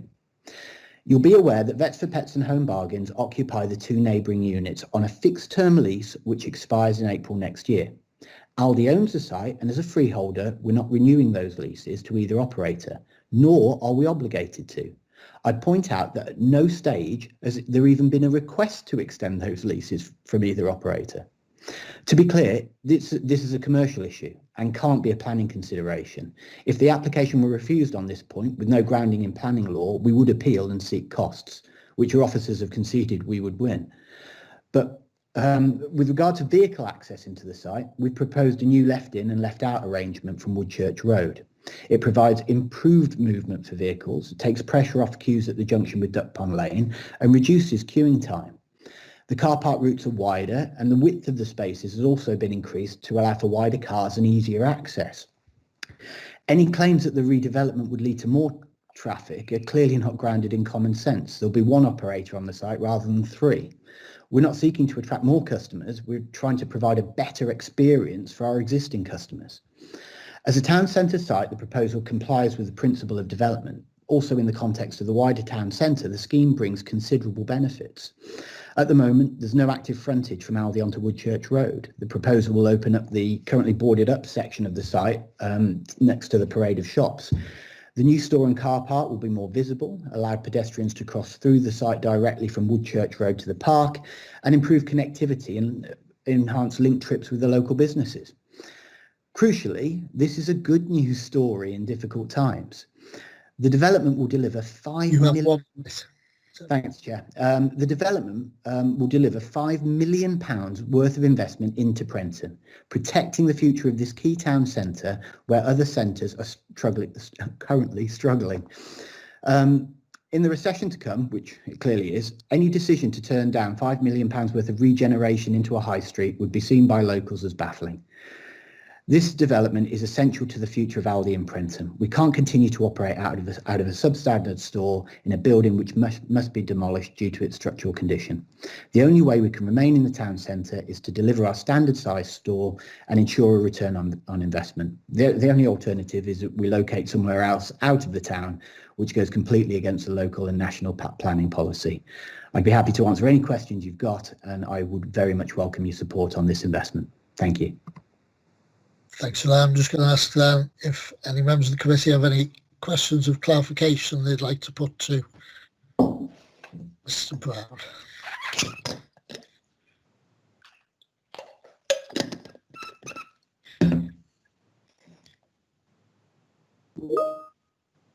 Steve Foulkes. Oh, sorry, I beg your pardon. It came with SF. Sam Frost. Thank you, Chair. No, it's definitely me, not Steve, on this one, but appreciate we've got the same initials. Thank you very much for your presentation, Mr. Brown. Helpful to get an understanding on your perspective. I've got a number of questions. The first one I'd just like to start is getting an understanding. I've had a number of, I'm a councillor for Prenton, I've had a number of residents get in touch, and one of their concerns is around the period in between the closing of your existing store, if it was successful, and then the opening of the new store. A number of residents are concerned about their access. Several of them use both ALDI and Home and Bargains, as many shoppers do, with the concern being that if your store was to close entirely for a number of months, I'd imagine during the development period, they don't feel they'd be able to afford the groceries at neighbouring Sainsbury's, and so that's a concern for them. So if you, and a number of residents will be watching, if you have a question and answer for that first, that'd be great. Yeah, unfortunately, just nature of the beast, the store would be demolished, and we would intend to start in May next year. Typically, the time period for that to take place, the demolition and the full rebuild, is between 10 and 11 months. Obviously, we would want to be open as quickly as we possibly can. We would do our best to inform local residents of their nearest alternative stores, and we will relocate all our staff to neighbouring stores as well. But there will be a period unavoidably by which we are going to be closed, and that will be around 10 or 11 months. Thank you. I think that was definitely the concern for residents. They were expecting it would be around a 12-month period, so that 10 to 12 months. And I guess it'd be good to understand, in the current environment, and I'd imagine you have a number of these developments operating around the country, the 10 to 11 months sounds like it's a target duration for you. Where have you seen other examples of delays, and then what have you done to get around those? So if 10 to 12 months is the plan, what's likely in this environment? I'm very pleased, Councillor Frost, to advise that we have dealt very well with the current pandemic. I was due to open 4 new build stores this year, and only one was delayed, and that was by 7 days. Just as a bit of background, we've seen scenarios like this can arise. Brexit no deal was equally as problematic for us when you've got supplies coming from overseas. It's the same as our supply chain for food. You always have backup plans, and we've got UK-based suppliers that have been able to step in and replace continental suppliers, so we've seen no delays at all with our build programme. Thank you. Second question I have is around range. A number of residents have been in touch to highlight some concern, and this is not a planning consideration, but I think in terms of the type of neighbour that I imagine ALDI wants to continue to be, it would be something you'd be keen to answer. Residents concerned about the lack of access to Home and Bargain, and as a result only having ALDI as their discount store in that space. You mentioned around your product range changing over the number of years that you've operated since it was the quick save site, and you mentioned widening aisles and things like that. It'd be good to be able to give residents a sense of what the breadth of range would look like in the new proposed ALDI site, in terms of just, is it bigger in particular categories? Is it different kinds of categories? What could residents expect? In terms of the core range, it will be identical. The only problem is at the moment with Prenton, some of the products we physically can't get on the shelves because we haven't got room, or we have to pull stuff off to get other stuff on, and it's very operationally, it's very, very challenging to display the full range. And what you will find is every time we have a bit of a refit and a move around of products, people discover things that we've been selling for months, but they've never noticed. What will happen is we'll have more room for our special our special buys, which are the aisles of ALDI in the middle of the store. Those are the sort of goods, those special one-off lines that actually typically you do find in Home Bargains. Your kettles, your one-off purchases that currently in Prenton, that is a range that we can't really maximise. We can't display to its capacity, and those lines are taken away from the shop floor sooner than we'd like, just because we haven't got the room on the shop floor to display them for the adequate amount of time. Thank you. And then my final area of question, that's really helpful, and I think hopefully gives some level of indication to residents around the if this is successful, a realistic duration of pause on hold in terms of being able to access discounted groceries in Prenton, and as well understanding that the range might stay relatively similar, but there might be something similar to Home Bargains that they could expect. My final is less of a question and more of a comment, Mr. Brown. You mentioned around if this were unsuccessful from your perspective on planning grounds, then you'd be looking to seek costs based on conversations you grew up having with Wirral Council officers. And then you're also commenting around the quality of the building, and if it isn't successful in terms of renovating the building, to then have to locate elsewhere. My assumption is that it's just a mishearing on my perspective, but it does sound a little threatening to the committee in terms of here's what we were likely to do if this isn't successful, and we'd be pulling all presents from Prenton residents if this were unsuccessful as well. So I'm benefit of the doubt is I'm assuming that wasn't your intention. I just wanted to check. No, I just want to be clear, Councillor Frost, that we have I present all manner of sites in all manner of locations to planning committees, and some are unfortunately out of centre. Some are on controversial schemes where we're going into undeveloped land that might have been brownfield for 20 years, or green areas. This is a site that we own, that we've operated for over 12 years. It is in the town centre. It is absolutely 100% policy compliant. Your officer, we've worked very closely with officers to make changes to the scheme, and they have been very supportive. We've worked very, very closely and very hard on this. Our pre-application meeting was over 18 months ago, and that's not due to COVID. We've just worked to get this right. There have been certain interested parties suggesting reasons that we shouldn't be allowed to do something that is 100% policy compliant on reasons that are not part of planning policy or planning law. It is purely commercial. And my point being is, it's a simple fact that if we are refused planning on something where we've played by the rules, it is a freehold ALDI site and it is policy compliant, we would obviously appeal that because we want to stay in the town centre. If we were refused on appeal, we still want to serve people of Prenton, but the only way of doing that would be to move out of Prenton, which seems almost perverse in its logic. So all I'm saying is we have a policy compliant scheme that we are trying to invest £5 million in a high street, which there aren't too many retailers or anyone investing that in regeneration of high streets at the moment. We just want your support. And to be fair, the local residents have supported it. Yeah, we've had over 80% responses in support. Now, I understand there is an obvious desire that people want to have home bargains and vets for pets. I'm being completely honest with you when I say that neither of them have made any request to extend their lease, but we wouldn't do that in any case, but they haven't requested it anyway. So there's a few unhelpful arguments being put forward. Thank you. Okay.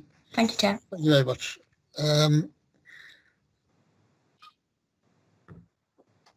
Yeah, we try not to have conversations in the chat, members.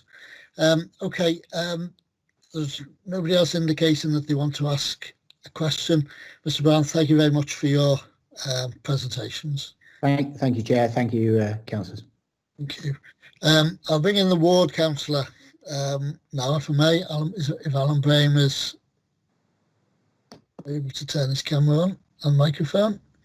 Yeah, I am here indeed, Chair. Thank you for inviting me to speak. I am technically the ward councillor, but the site is right on the very edge of Oxton, and it doesn't impinge on that many Oxton residents directly. It probably has greater impact on Prenton Ward opposite. I think as far as the application goes, it has an awful lot to commend it. What I particularly like is the way the delivery area is redesigned, because one of the current complaints that we get from residents in the neighbouring Cumberland Avenue about the noise from delivery as well, that is going to be mitigated by the resiting of the delivery entrance, which is positive. The present building, as has been said, is looking very tired and rather unprepossessing, and will be no great loss. And the more environmentally acceptable new building is a great benefit. It's true that I have received quite a number of representations from residents about the loss of home bargains and vets for pets, and obviously that issue has been covered in the meeting. I should say I did call into Vets for Pets just before lockdown kicked in, when the plans were first publicised, and they told me that there'd been no approach whatsoever from ALDI in advance, giving them any notice that this application was coming forward, which I felt was a little unkind. The two concerns that I would like to raise, though, for the committee are questions of access. First of all, we've got this new proposed access onto Woodchurch Road, which is a very busy road. It's going to be a left-in, left-out junction. There is quite a high wall on the adjoining property on Woodchurch Road, which will make visibility just a little bit difficult for cars exiting the site. And of course, if you've got that configuration, anybody coming into the site is presumably coming up Swan Hill and presumably gone will want to return in that direction, and of course they'll then have to turn left in the opposite direction, and they're then going to have to turn around and make manoeuvres into side streets to get back to their home at the end. It seems a little awkward to me. The other aspect is perhaps more concerning on the Duck Pond Lane entrance and exit. For members who aren't familiar with that site at the moment, there is a way in to the left as you go down Duck Pond Lane, and a separate exit coming out. 2 years ago, ALDI did bring forward an application to reconfigure that car park with a design so there's both entrance and exit near the footpath junction to Duck Pond Lane. That was rejected because it was felt it was a dangerous junction. But the new plan seems to be replicating the design that was rejected 2 years ago. I think there's a particular problem there because we're now going to have a much wider junction which pedestrians will have to navigate.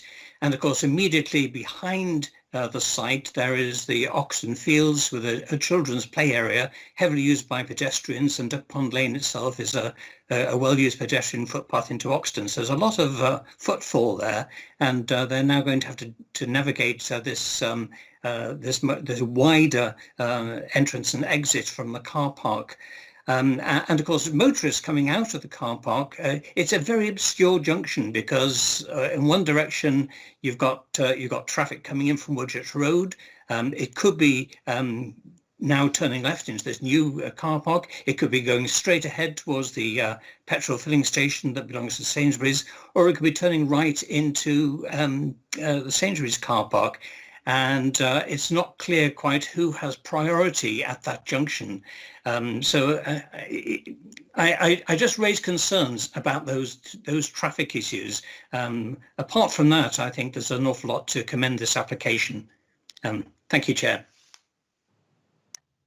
Okay, thanks for that. We'll ask highways officers to pick up those points when they respond to these presentations.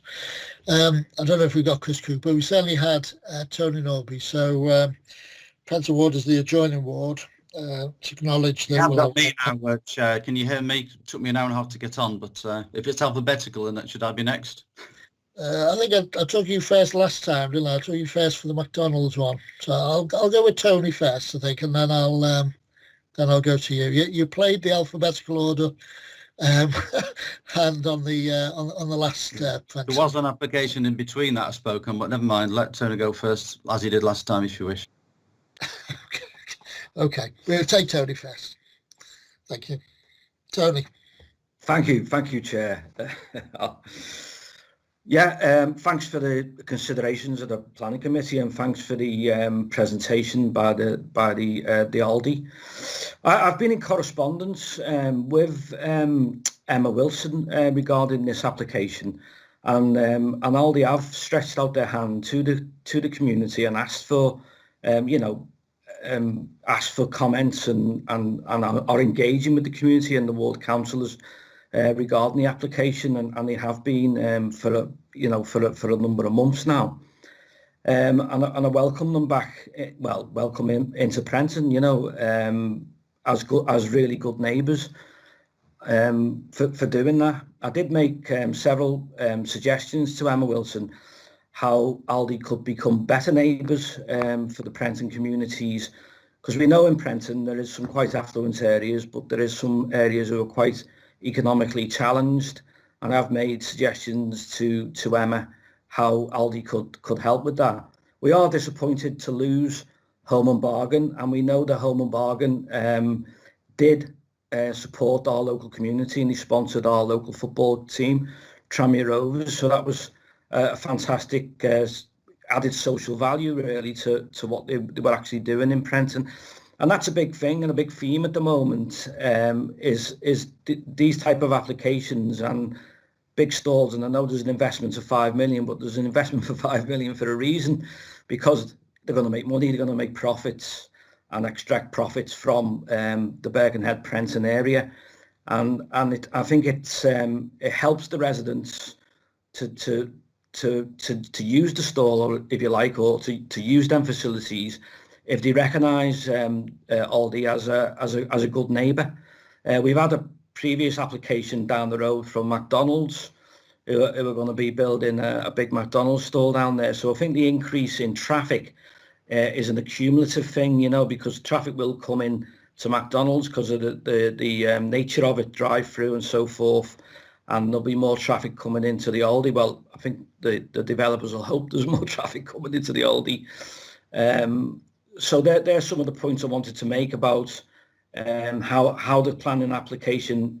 I'm sure the councillors will approve it tonight. I don't see any reason why it shouldn't be approved, but to take into consideration the residents' concerns. I know Sam has spoken about some of them, but the traffic situation, the parking situation in neighbouring streets is quite severe, and that's not just to do with Aldi. It's to do with commuters going to Liverpool and parking in them areas and clogging up the streets, basically. So that's another situation that could be looked at in these type of planning applications. I'd also like to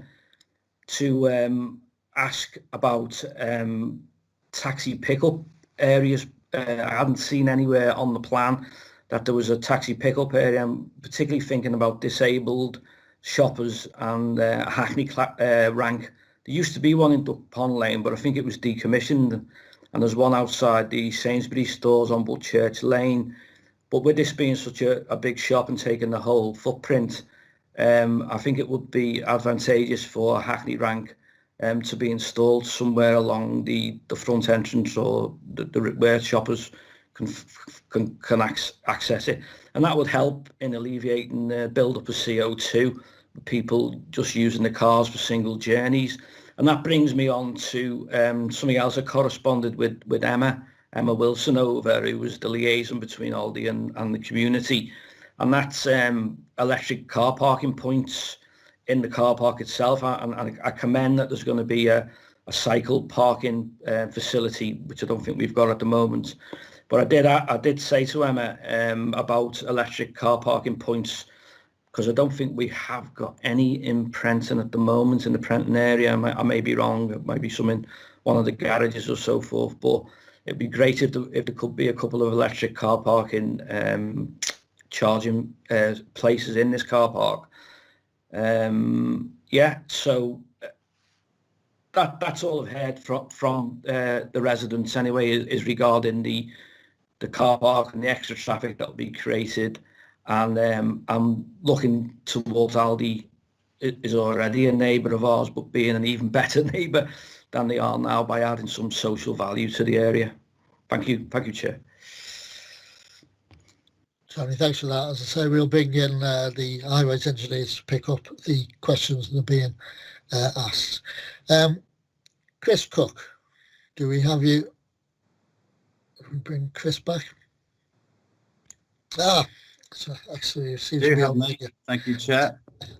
Okay, thanks, Chris. Opportunity to speak to the planning committee. Okay, before I proceed, is there not normally opportunity for people to question the ward councillors? I think it has been in the past, but no. I didn't see anything indicated in the chat. No, I see. Right, I see.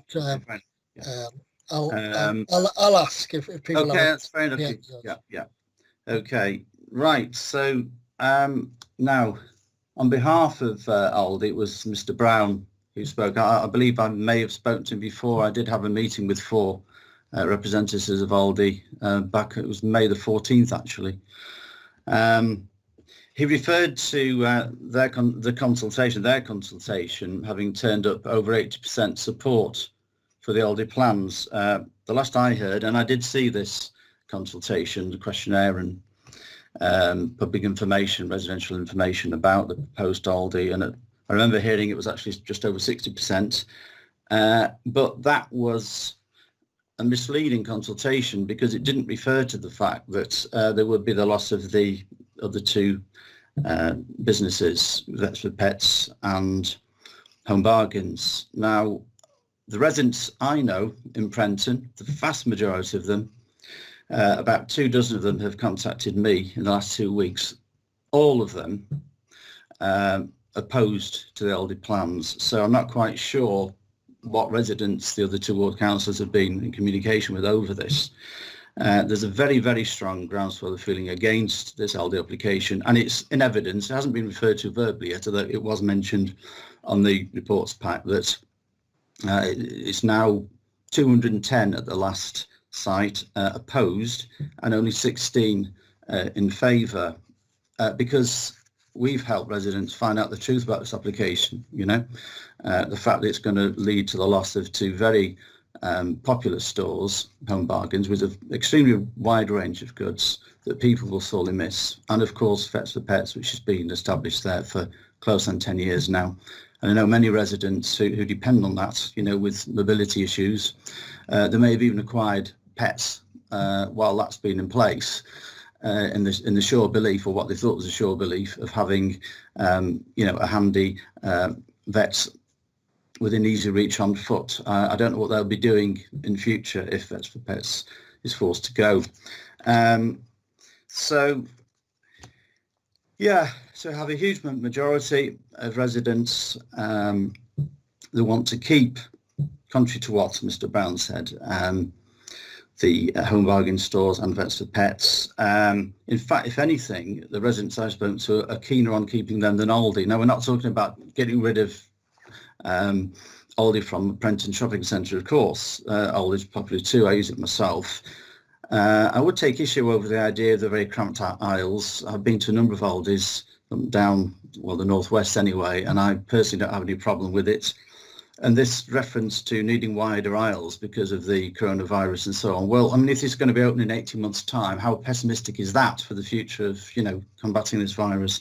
I think that's a rather disingenuous reason for putting forward. Yeah, so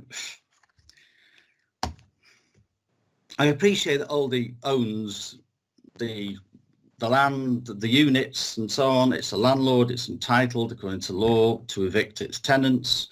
You know, from a purely business point of view, it makes sense for Aldi to expand.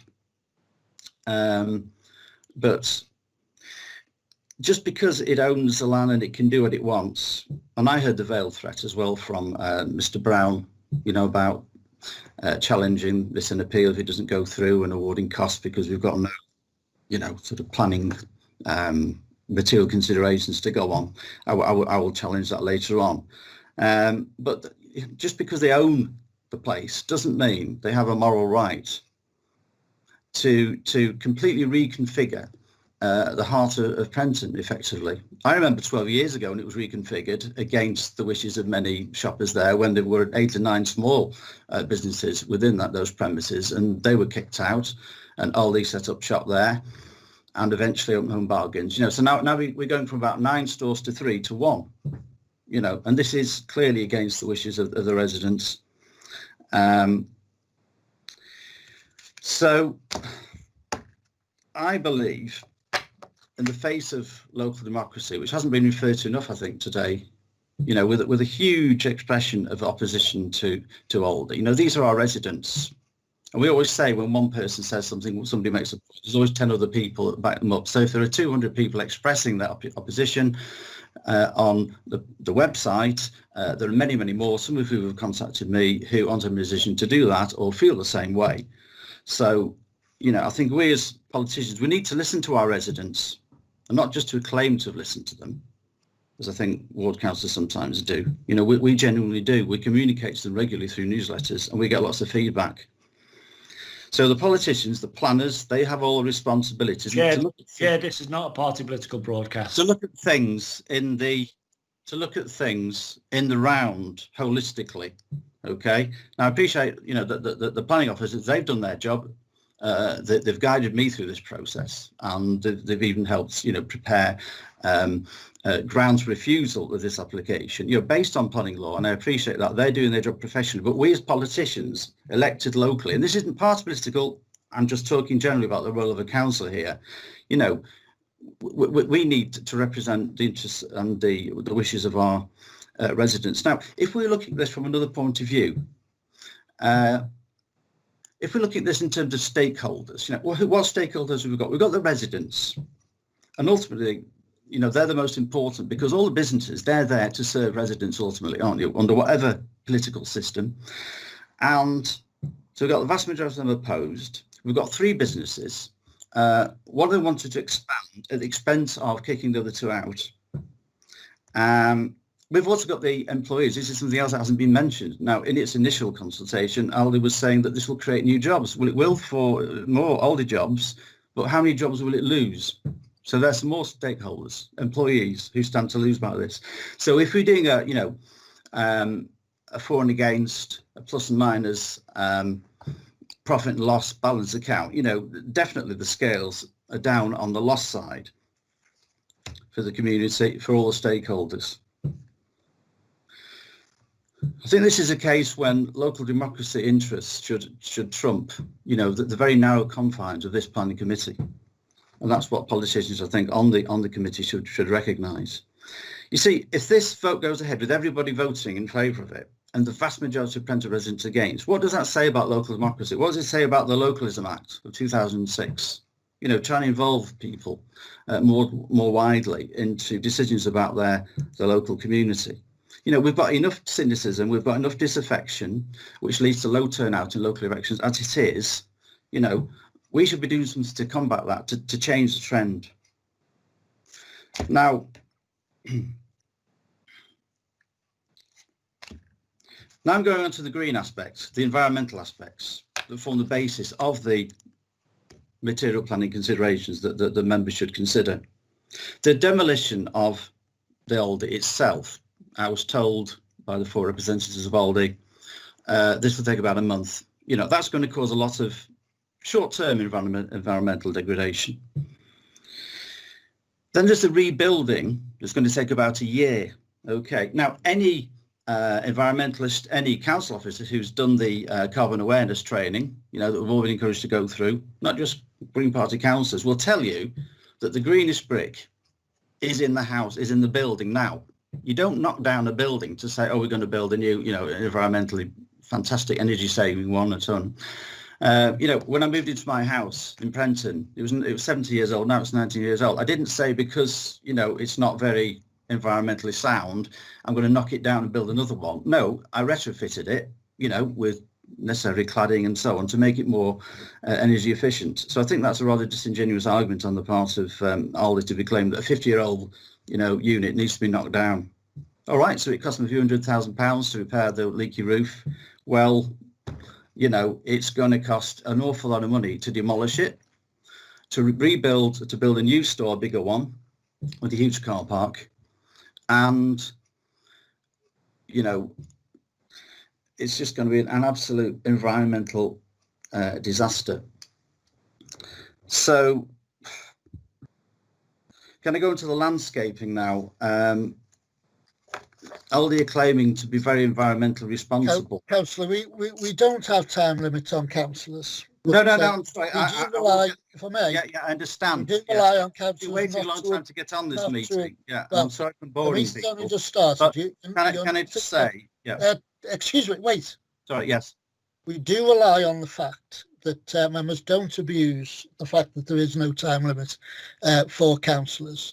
And okay. to be fair, if you're going to speak to us for 20 minutes, half an hour, then I'm going to have to, well, the committee as a whole will have to review that, and you will be disadvantaging councillors who wish to make succinct points to the committee in the future, and I don't think that's fair. So can I ask you to make your points and bring it to a conclusion?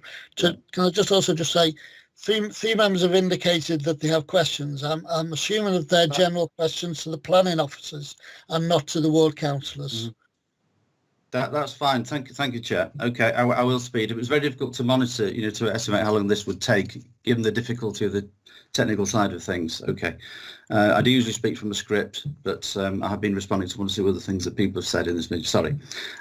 Okay, now the business plan for ALDI is to make money for ALDI. You know, it's not investing 5 million in the community. It's profit for the owners. It is a big multinational company, unlike Home Bargains, which is a national one. Okay.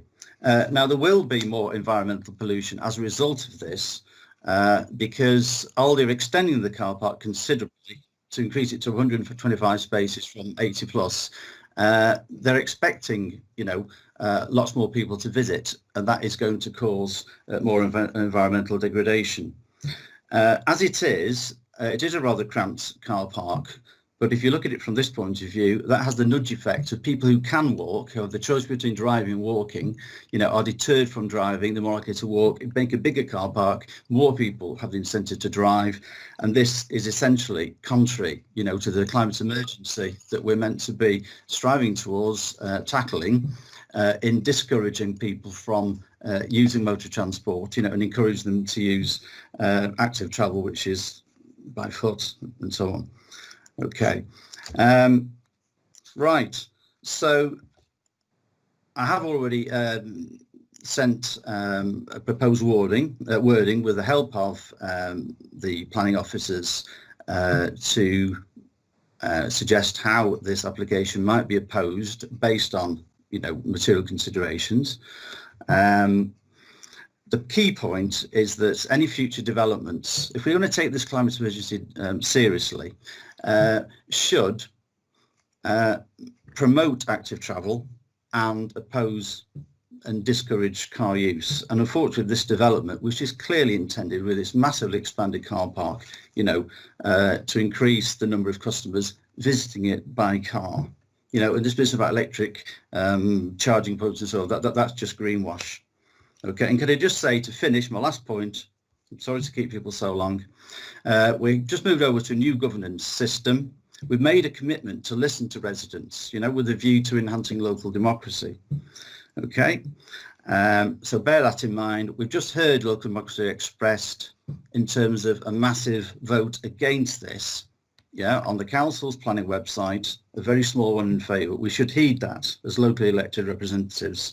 We should bear in mind, and actually making a decision, to consider the greatest good for the greatest number. That's the business of politics, to sort of weigh up the interests of different groups, to try and balance them if possible, but certainly not take a decision that totally disadvantages certain members of the community. And in this case, should be disadvantaging the vast majority who expressed a preference against the ALDI application.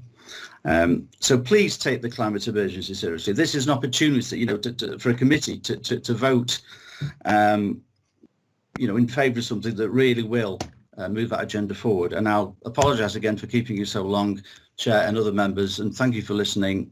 And again, thank you for the planning officers for the, the help they've given me in guiding me through this process. I'll leave it there. Thank you. Okay, well, it appears that there are 3 questions, in fact, for you. So, Andrew Gardner. All right, thank you, Chair. Good evening, Chris. Good evening.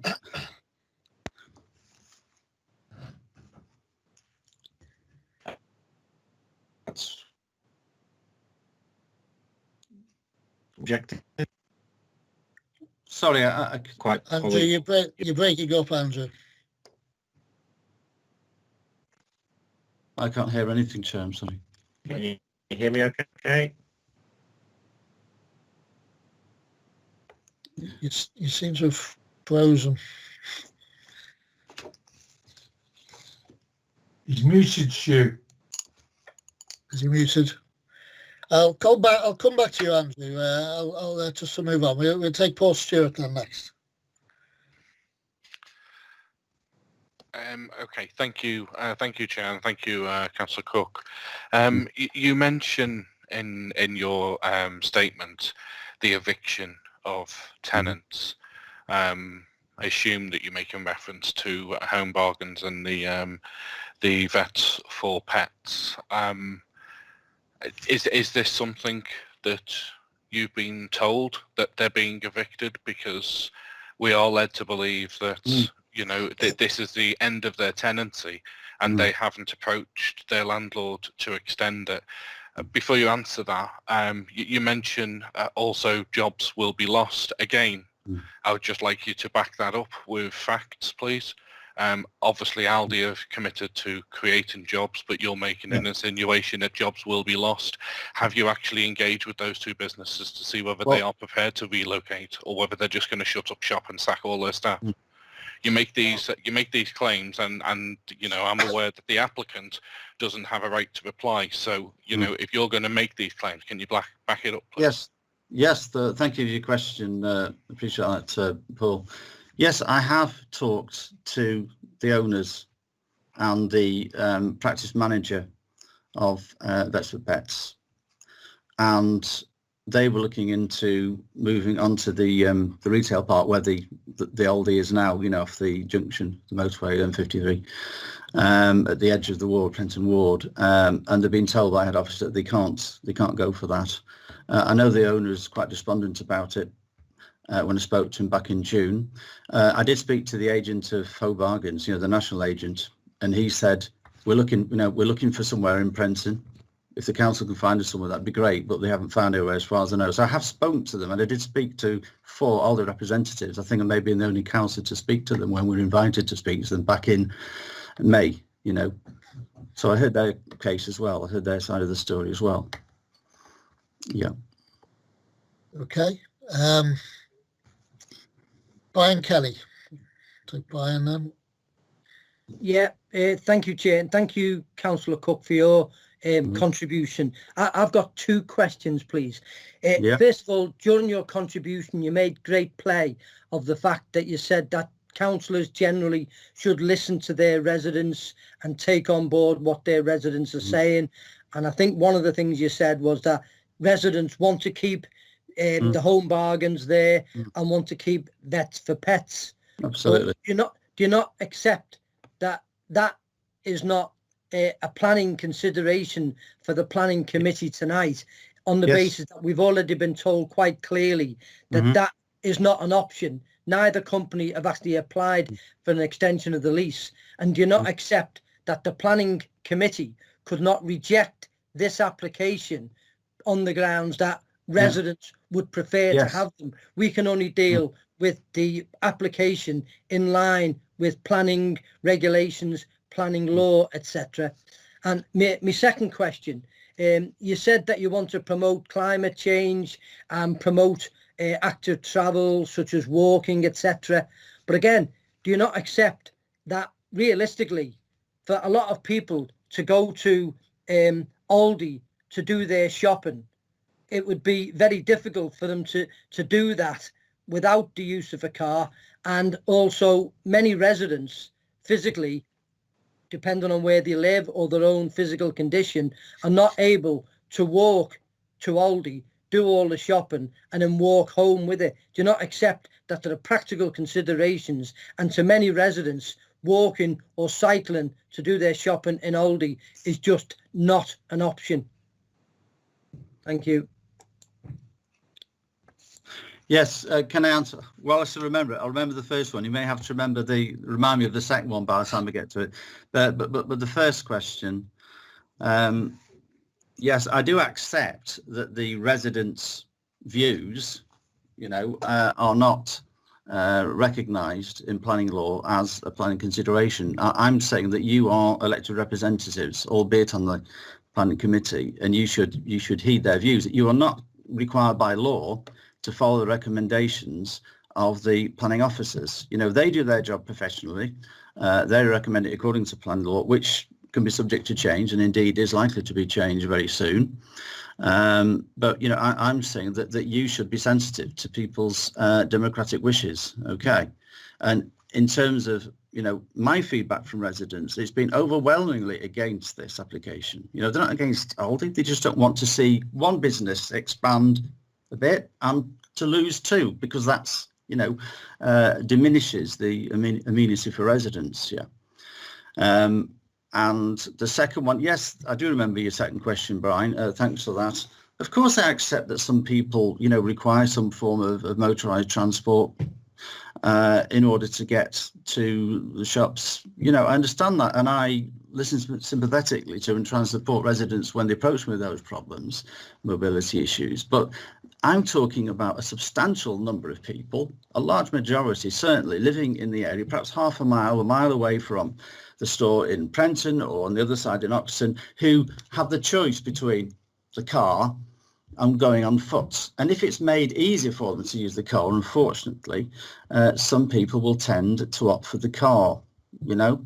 And also the store is inviting people coming from further afield, knowing there are more parking spaces. We all know from experience that the more parking spaces are, the more, just like roads, they fill up with cars, you know. And that's all this plan, because in order to be able to fund the demolition, the building a new store, the business not having any profit for a year, you know, they've got to increase the volume of sales, and they can't do it all from the existing clientele in Prenton and Oxton, you know, whose populations aren't set to grow massively.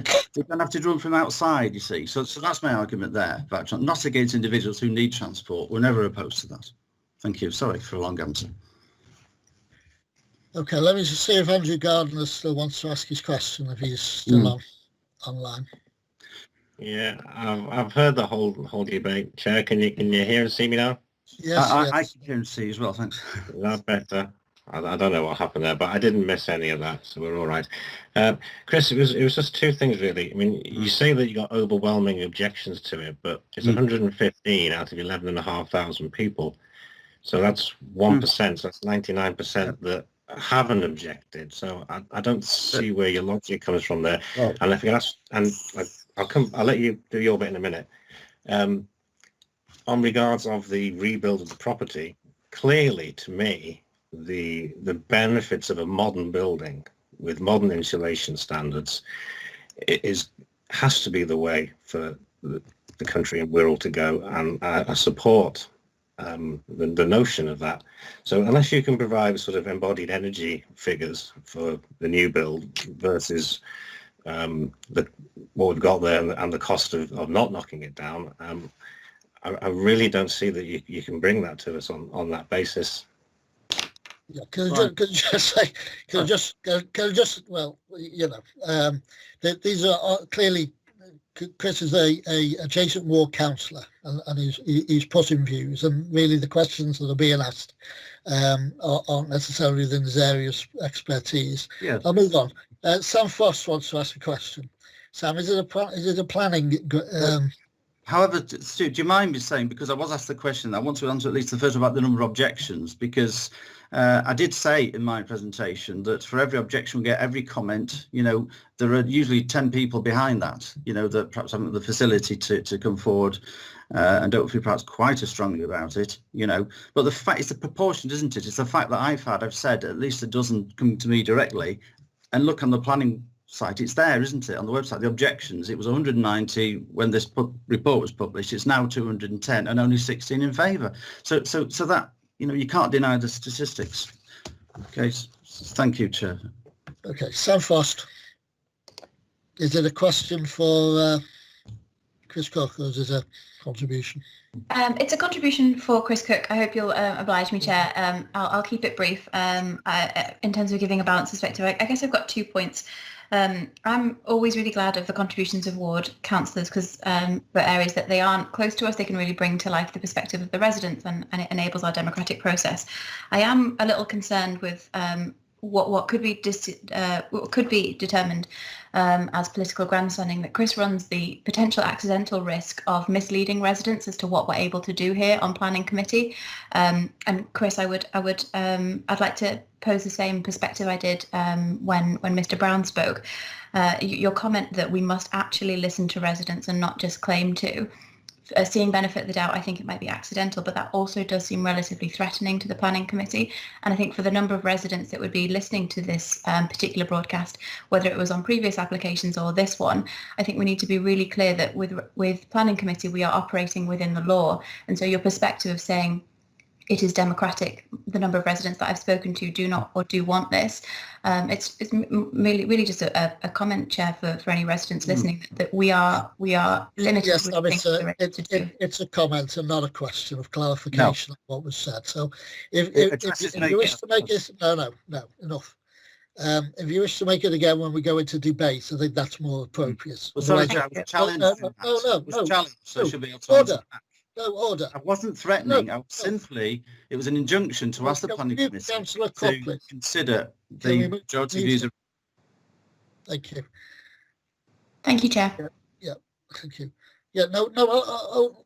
Councillor Cook, I won't be spoken over. I'm chairing this committee, and that includes having control over when people speak. Now, I've already told Councillor Frost that I'm not accepting comments masquerading as questions of clarification. Okay, I think we can safely move on from the ward councillors' contributions. And I do wish Prenton councillors wouldn't take the opportunity just to argue with one another. I appreciate it's politically sensitive, but goodness me. Okay, open to members of the committee. I think those councillors that did speak, some comments were made on highway issues, the left in, left out junction. Alan Brain raised the issue of the configuration of the footpath where it meets the junction with the petrol station and the existing access to Sainsbury's. Tony Norbury mentioned taxis, and the general issue of traffic, I think, was mentioned somewhere in Councillor Cook's reply. Is Carl with us to be able to address those some of those points? So did you get those four? Left in, left out, the junction with the footpath, petrol station, etc., taxi pickup, and the general issue of traffic movements around the site. Tony, no, I'm not taking any more. Honestly, come on. So it's open to the committee now, Tony. Good evening, Chair. Good evening, members. Through you, Chair. The new access in the southwest corner of the development onto WOODCHURCH ROAD will provide both servicing and general traffic access and egress from the site. The design was subject to a Stage 1 road safety audit. The audit made recommendations on how the site could be accessed safely, and the revised scenario with access limited to a left-in and left-out arrangement submitted instead of the inappropriate all-movement junction. Following a further assessment of this revised arrangement, we consider this to be satisfactory. However, within the conditions, we have asked that following completion of the off-site highway works and prior to the first opening of the amended store access off WOODCHURCH Road, that a Stage 3 road safety audit is provided for assessment. The existing access from Duck Pond Lane is to be retained and amended slightly with a new filter lane into the site, and the existing entry and exits combined into a single priority junction with improved pedestrian facilities, which is considered to be an acceptable arrangement. The access afforded to the retail units facing WOODCHURCH Road is also retained and improved with a turning head so that servicing vehicles are able to enter the rear alleyway behind the units and use the turning head so as to leave in a forward gear. In terms of traffic impact, the modelling shows that Duck Pond Lane, WOODCHURCH Road traffic signalised junction will operate with significantly reduced levels of traffic when compared to the current situation, and that the less intensive use at the site due to the other retail units being removed will provide a benefit to through traffic travelling on WOODCHURCH Road. The other points were mentioned about taxi provision and EV charging points, and again that's something that we can pick up as part of the detailed car parking design. Thank you, Chair. Thanks, Can I just ask you on the left in, left out? I appreciate obviously that's the same, but what actual physical measure would prevent a right turn? So I would accept that that manoeuvre could still be achieved. That there is a splitter island that's proposed at the access point, so the egress has been tightened to sort of enforce that left-hand manoeuvre. But yeah, I accept that manoeuvre could still take place. But as I said, in the conditions, we've got a Stage 3 safety audit there, which may determine that additional measures are required to prevent that manoeuvre from occurring. Okay, thanks for that. Open to members of the committee for any questions or comments that they would like to make.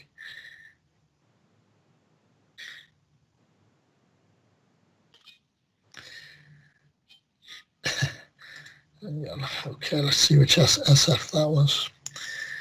Okay, so I have Brian Kelly first on my list. Okay, thanks, Chair. Thanks very much. Well, we've had a very long discussion, question and answer session, etc. So I think it's got to the stage where we need to actually make a decision on the application. And when you look at it overall, we're talking about an application which during a very, very difficult time for this country, and in particular this part of this country, where we're talking about jobs being created, which I think is a plus. Now, a lot of talk has been made about the loss of home bargains and vets for pets. So unless I've heard it wrong, it's coming across loud and clear to me that that will happen, but it's not a planning consideration. So we could not reject this application tonight on the ground that wouldn't it be nice if we could keep home bargains and vets for pets open for the future. Other arguments have been used against the application along the grounds that there's a perception, rightly or wrongly, that Sainsbury's is too expensive and people don't want to feel obliged to having to go to Sainsbury's to do their shopping. Again, as I see it, that is not a planning consideration. So what we're talking about is a major company like Aldi willing to invest, I think the figure was £5 million into the Prenton area in the middle of Birkenhead during a very difficult period and creating jobs. Again, a lot of people have questioned about the traffic situation, and it's been made quite clear in the report, and I think by Carl, that the highways people within the council have got no objections to the application before us today. And we're also talking about the building of a high quality modern design building which will tick all the boxes as far as that's concerned. So on balance, Chair, and it very often it's on balance, you can see arguments for and against, but if we're going to make a decision as a planning committee purely on planning grounds, as far as I can see, we've got no alternative but to grant approval to the application before us. And if necessary, Chair, I'm happy to move approval for this application. Thank you, Chair. Thanks for that, Brian. I'll take that as a motion to approve, and we'll continue with the debate. Steve Foulkes. Yes, Chair. I think I'm going to have to make comment about Councillor Cook's contribution. It appeared arrogant and often quite rude, and also wasn't, in my view, completely factual. We heard from our Tony Norbury award councillor that he had been in touch with Aldi on a regular basis during the consultation period, and he made comments within his contribution that he was the only councillor who got himself involved. So if you're going to talk to the committee and try and persuade them on behalf of your residents, I would suggest a friendly suggestion that the tone is a little bit more polite. Going back to comments that were made, we've heard home and bargain, pets for vets being mentioned repeatedly, and I understand people who are frequenters of those will have an affiliation, as many will have an affiliation to Aldi and will want to use the improved Aldi. In my experience, home and bargain aren't exactly shrinking violets in terms of their marketing and location where they locate, as is Pets for Vets, one of the growing companies. So we're talking about commercial issues that we have no control or influence on, and I think they will rectify that situation. But I will put it aside, bet you if a home and bargain store comes up and a Pets for Vets comes within the locality, we will again have some people arguing about traffic and parking and all those other issues. So again, similar to other applications tonight, it's linked into what already exists. My view is, and having used the site, and many of us have, I think a more environmentally friendly building over a period of 25 years will drastically reduce the carbon footprint over those many years, and it will probably be open longer. We've heard the buildings are dilapidated and not environmentally friendly in terms of heating. Likewise, the expanded car park will prevent what is often an occurrence there, people idling and waiting for car parking spaces with the engine running, so on and so forth. And if we were to listen to Councillor Cook, we would also have Aldi and another two uses there. We have two less uses there. So I can't believe the argument. He made reference again to a reason for refusal. He had, I lost count at the time. He had to address the committee. He never once suggested what that reason for refusal was, and I am not going to certainly repeat it or move it on his behalf. He had perfect opportunity to suggest the reason for refusal, and he did not do so in the public domain. In fact, for a Green councillor, he mentioned home and bargain and pets for us more times than he mentioned anything about the environment. So I think it is not right to use the planning committee for those purposes. Finally, though, we are looking at a massive investment, and people forget that building these things creates jobs. The permanency of it in the future will create jobs, and we've had 10 full-time equivalents for a long period of time. So there are many pluses to this, as well as people seeing the loss of familiar stores, and that's not commerciality and competition is not for us to discuss.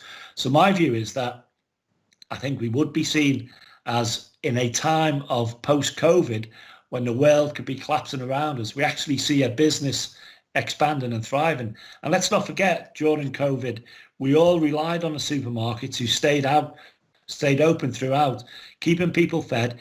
The staff were commendable and should be saluted. So during COVID, we suddenly found the supermarkets do have a role in our society. They kept us going, kept us fed. So it's not all one way. And I think clearly, and final thing, with all this so-called opposition to the matter, we have not got a petition against. We've not got a formal petition against, which even some of the smaller applications have produced petitions of large numbers. So my gauge is that, yes, for all applications, there is a period of, it's almost, as I say, breaking the eggs to make the omelette, and there will be some disruption and some loss for the community. But the long-term gain is certainly a permanent long-term employer investing millions within the area. So my view is that on planning terms, it certainly ticks many of the boxes and will be support and approval. Steve, thanks for that. Yeah, there is no petition, as you say. There are around about 200. I think the report refers to 194 individual letters of objection, which is why it's with us. Kathy Hodson. Thank you, Chair. I've listened to the discussion. I have to endorse the comments of Councillor Brian Kenny and Councillor Steve Foulkes on the issue of traffic management, which seems to be one of the only sort of planning considerations. The Heswell store in my ward has a left in and left out, and there are never any problems. And I think you find that most of the time in Aldi, you don't have to have your car running to find a space, that there are generally spaces there. And I would have no problem in commending this application at all. Thank you, Chair. Thanks, Kathy. Paul Stuart.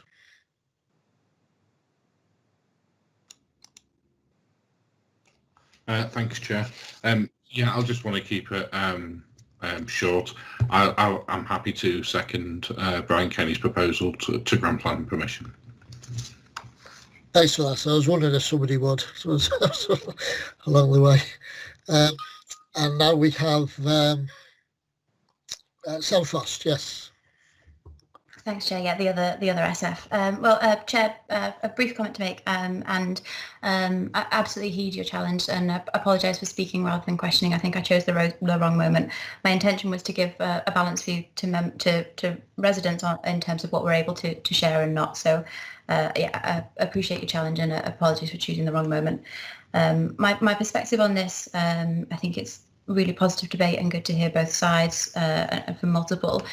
Is that, as other members have shared, there are concerns that residents have, and then there are concerns that we can heed from a planning perspective. I think the standout from my perspective is on vehicle access and road safety. I was really pleased, as I'm sure other members were, to read the late list that we received, which Carl talked about earlier. In terms of some of the changes made and some of the support given there, so for the safety of not just road traffic users, but because it's a well-worn footpath, and there's the footpath through to the park and the kids' play area there, taking into account. I'm pleased to read the changes. I think the challenges around the commercial rather than planning concerns. I think there is a question around, does this feed into the vitality of the town centre? One of the objectives is to reinvigorate, and that's what we heard from the developer from ALDI, and really positive intention in terms of reinvigorating the site that they have, and then as a result having a positive impact on the surrounding area. I think an appropriate challenge to that would be, would the removal of 2 businesses in the locale then pull away from the vitality of the area by only having 1? But having not heard the perspective before, from understanding from I believe it was from Mr. Brown, that that tenancy was not looking to be renewed, then that's a balanced perspective from my perspective. So I'm glad to have seen the move on the vehicle access, and so that was a contribution I wanted to share, Chair. Thank you. Thanks for that. Any further from committee? I think just okay. We have a motion. I mean, from my perspective, when I first saw the application, my reaction was, it's a retail use being replaced with another retail use at the end of the day, and we have had a reasonable number of 200 individual letters citing what is in itself not necessarily strong planning grounds anyway for turning it down. The people who have written, obviously they are concerned about their choice, retail choice being taken away from them, and obviously the loss of vets that they would use. And sometimes I feel it might not have been beyond the wit of the applicant to bring forward a scheme in partnership with its current tenants. Often when retailers make planning applications to us, other retailers oppose it, and the retailer putting the application in cites competition. That's what people want, so we shouldn't be surprised when people say they want to maintain competition between Home Bargains, Aldi and Sainsbury's in that locale. And it is very convenient for people to be able to park up once and potentially visit 3 nearby stores. The linked trips are all already there. I'm glad to have Ross referred to vitality and viability. I mean, there is mention of that as 4 key town centres in our UDP policies.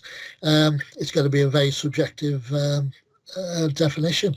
I guess I don't think Prenton will suddenly deteriorate beyond all recognition if it was to lose Home Bargain, but it does nevertheless remove a degree of choice from the area.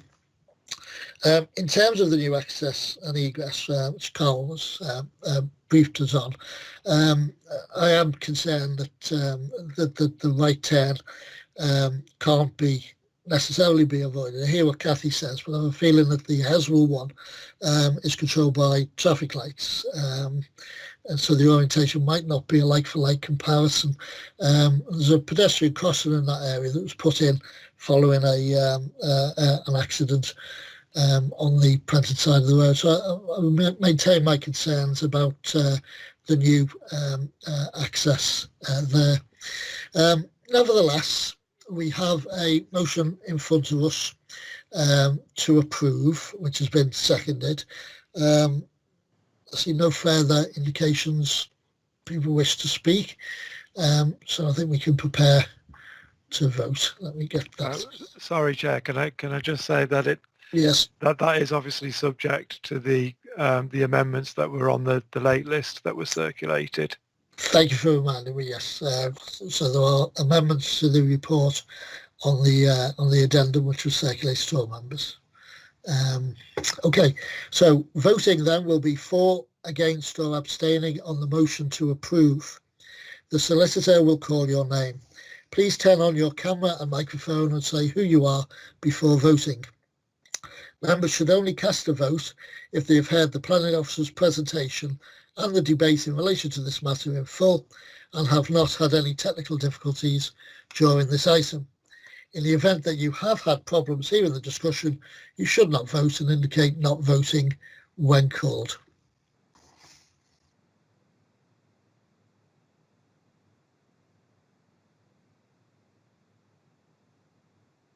Okay, so I'm handing over to the solicitor.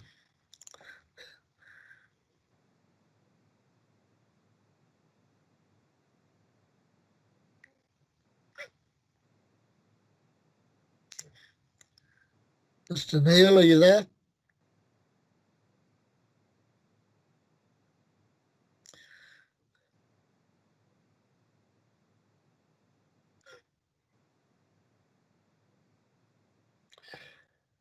See, what is he? Oh, he's typing. He's lost sound.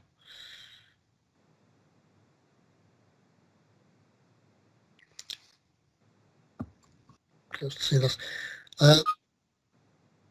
Okay, so I wonder, is one committee staff able to conduct the vote?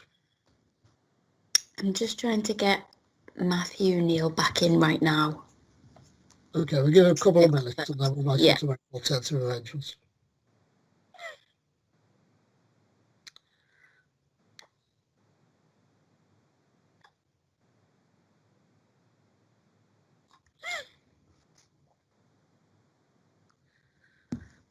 I'm just going to give him a quick call.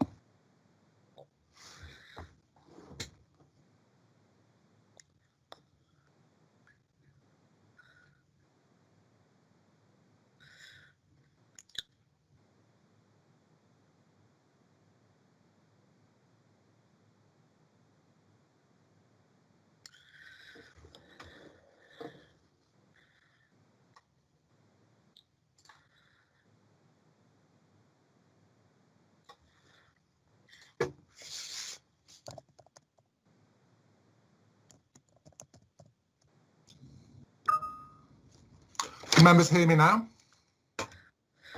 Can hear you now, yes, yes. Thank goodness. Hallelujah. Yes, I'm very pleased about that. So I'm having some technical difficulties.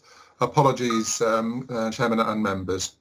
So we have a proposal. Councillor George Davis. Councillor George Davis, 4. Thank you. Councillor Steve Foulkes. Councillor Steve Foulkes voting for. Councillor Sam Frost. Councillor Sam Frost voting against. Thank you. Councillor Andrew Gardner. Councillor Andrew Gardner voting for, and I can just for the record confirm I heard the whole debate. Thank you. Councillor Catherine Hodson. Councillor Catherine Hodson voting for. Thank you. Councillor Mary Jordan. Councillor Mary Jordan voting for. Thank you. Councillor Stuart Kelly. Stuart Kelly voting against. Thank you. Councillor Brian Kenny. Councillor Brian Kenny voting for. Thank you. Councillor Paul Stewart. Councillor Paul Stewart voting for. Thank you. Councillor Alison Wright. Alison Wright voting for. Thank you.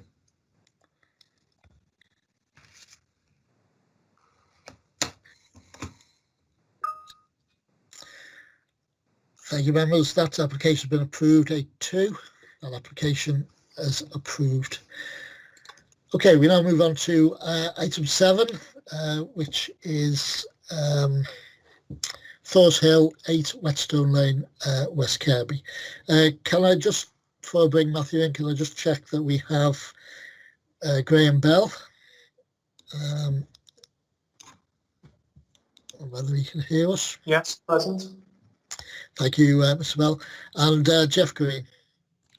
Still here, Stuart. All very exciting, these planning committees, aren't they? I'll now ask the planning officers to introduce their report. And we can see the plan.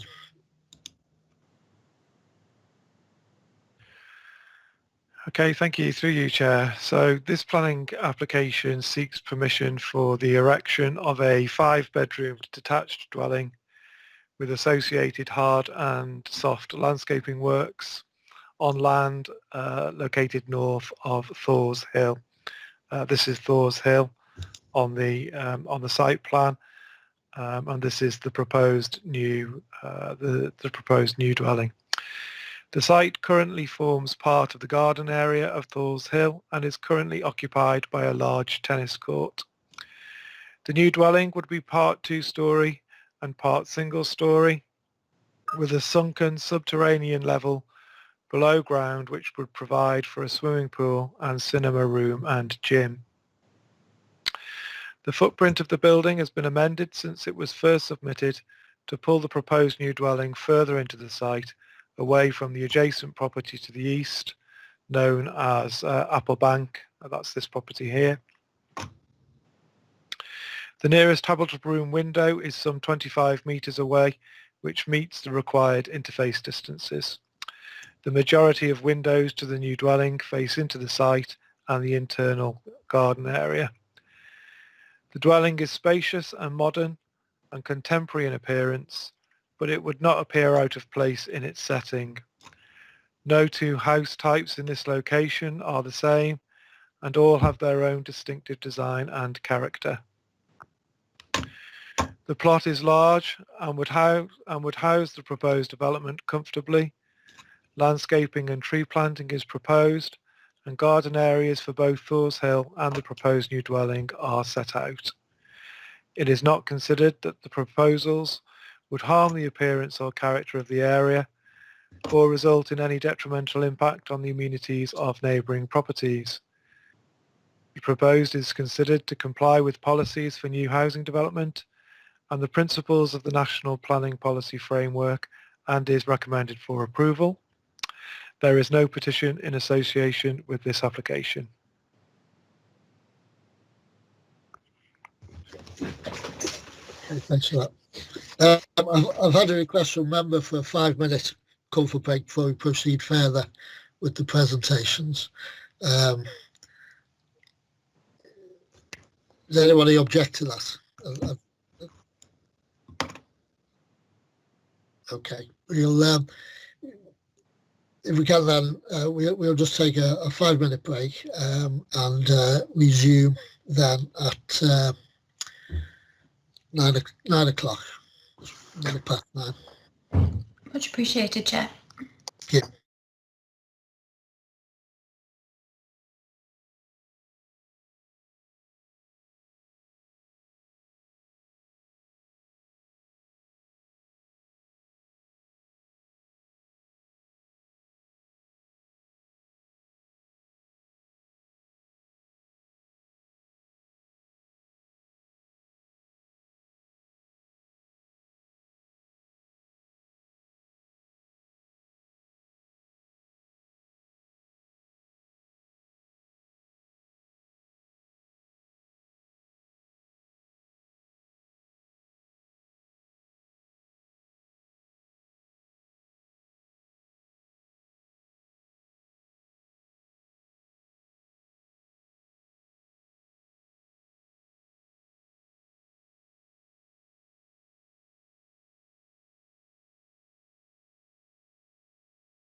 Okay, thanks for that, members. Okay, we've had the plan officer's presentation. I'll now invite Mr. Bell, who's the agent for the applicant, to speak to us. Excellent. Okay. Hello, Mr. Yeah, I was just going to say you have 5 minutes, and I'll let you know when you have 1 minute remaining. Okay, thank you, Chair. As architects for the proposal, I'd just like to run through the design process that occurred and the responses that we made as a design team to concerns by local residents and also by the case officer. So the applicant wished for a single property to be proposed on the site. It's a large single property which is bespoke in its design. It seeks to respond to its neighbouring properties and context, both in its form, its materiality and its siting. There's a significant single-storey element to the property which runs across the site, and this is to enable views of residents further up the hill over the property. So this element of the building contains living accommodation. The 2-storey element of the property that has been rotated through 90 degrees, so it forms a kind of a T shape, and that element houses much of the bedroom accommodation. The reason for rotating it through 90 degrees was primarily due to the adjacent Applebank property and to try and lessen the impact the property has on that existing property.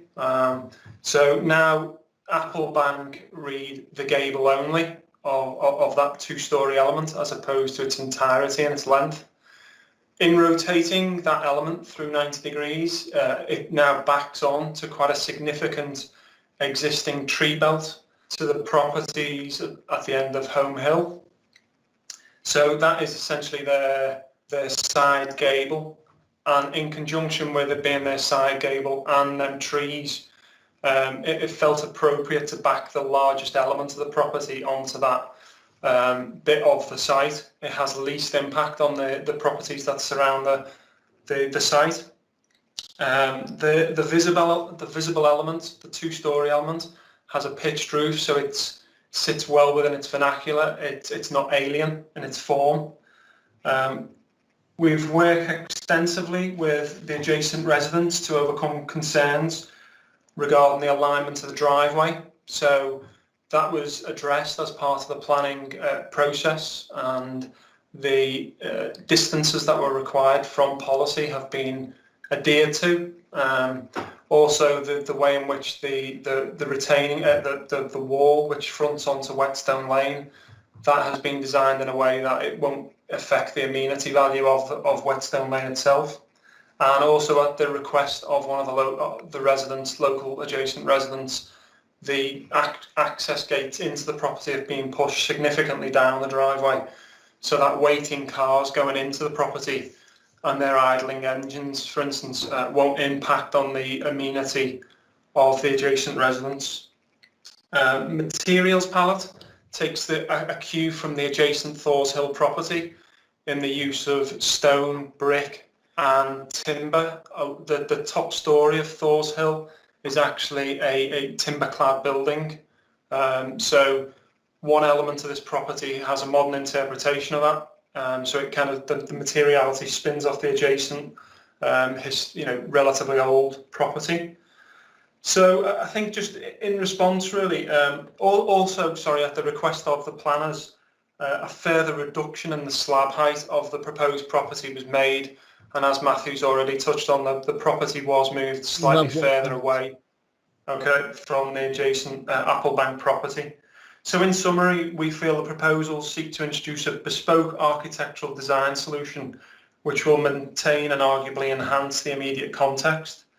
It will make use of a relatively accessible site which sits within a primary residential area, and we would like to see the committee approve the proposals in line with case officer recommendation. Thank you very much.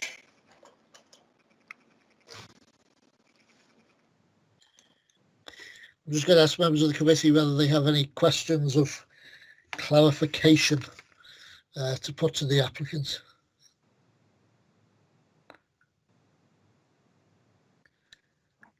Nothing popping in. Mr. Bell, thank you very much. Thanks for that. I shall now invite the ward councillor to address us. Thank you, Chairman. I'm sure this won't be as exciting as the ALDI application, or at least I hope not. Thank you for the opportunity to speak to the committee. And as Mr. Bell has pointed out, it is a large development, and to give an indication of its size, the application will impact on residents of WETSTONE Lane, Home Hill and Devonshire Road. And if you look at the plan as outlined in the committee report, you can see those affected residents. It is a 3-storey, 2 above ground and 1 below, T-shaped, although local residents still believe it's an L-shaped building, with a vehicle access and a drive. And the drive, even so, despite what Mr. Bell has said, there is concern that that drive will impact directly on the neighbouring area, certainly in terms of its construction and subsequently. And there is a concern about, still a concern about the entrance to that drive and how that's going to impact on WETSTONE Lane and pedestrians and other users. I think a lot of people will know WETSTONE Lane, that part of WETSTONE Lane, and how it's and how often and how much it's used by pedestrians and so on.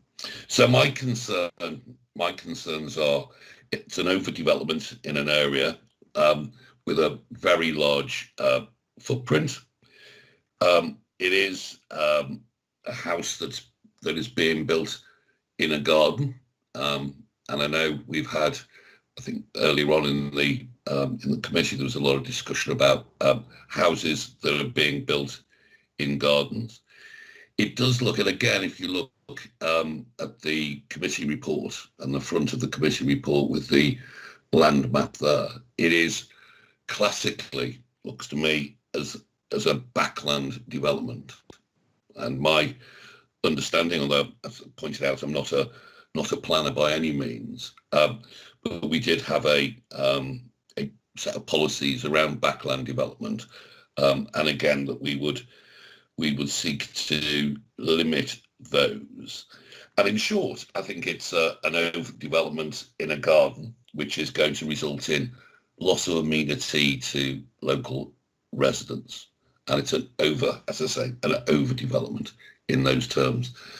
And I think, as I pointed out in my original objection, that it will lead to a loss of privacy.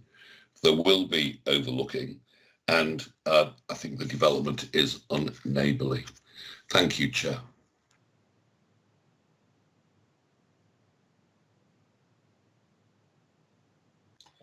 Apologies. Thank you very much. I'll just ask if there's any members wish to ask or councillor any questions or clarification on what's been said. No. Thank you very much for that, Jeff. I don't know whether, I think, Matthew, we did overlooking, wasn't mentioned in your presentation. Is there significant overlooking?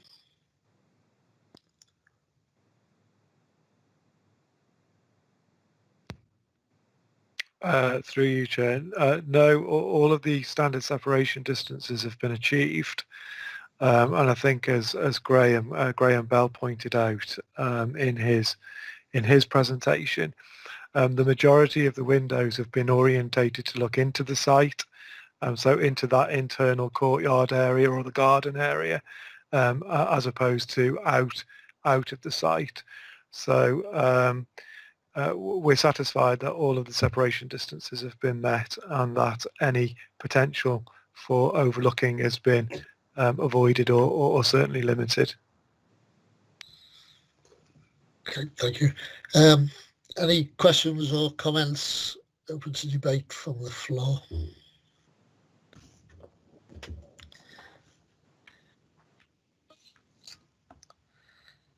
Let's see whichever. Steve, folks.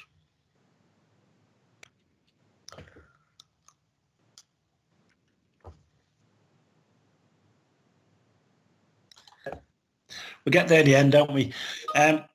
Yes, Chair. Could members be made aware of the withdrawal of the objection that I noticed on the late list? If we could highlight that. And a comment again, and I think Councillor Green referred to the earlier application. I think I did with looking at this in mind, and clearly looking at the site plan plot size variation of buildings, it would not be, in my view, and it is my view, it would not be out of character with other developments and buildings in that area. There are some buildings set back with clearly driveways into the back of the property. It doesn't look like a backland development. It doesn't look like a garden development given the size of the plot. So my view is that it's not out of character. And if you just highlight for the benefit of the rest of the committee, the comment there, the objection that was withdrawn on the late list would be helpful. Thank you, Chair. Thanks for that, bringing our attention to the late list. Presumably there were more than one resident's objection though. So we've had an objection withdrawn from cottages, but other objections will clearly stand, and I think Jeff's made those points. Alison Weiss. Hello, please could I ask Matthew a question? Whilst we're considering the impact of such a building on the residential amenity, please can I ask, you mentioned about the soft landscaping that is proposed. Do you feel that it would largely mask the building from the road, but also importantly in terms of other residential properties nearby? Thank you. Could I ask Matthew, please? Yes. Yeah, I've got that. I'm just going to try and get the site plan back up because it's easier to explain if I've got that in front of me and members can see it.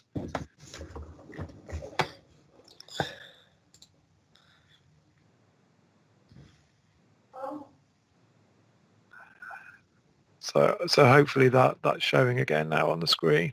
Yeah. Yeah.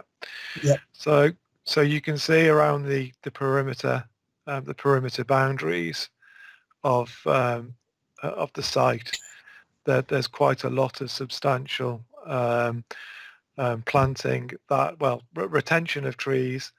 So these red ones are trees that have been taken out, but these green ones are new trees that are being planted on the site as well. And significantly, there's a proposed new boundary treatment that's taking place here along the frontage with Thors Hill. But these trees will screen the development quite significantly from these properties here. And if I go back to this one, this shows the levels, as it were. So these properties sit above the application site, and these properties sit below it. And again, you can see that here as well. So we are satisfied that every effort has been made to screen the new development from surrounding properties and indeed from the road.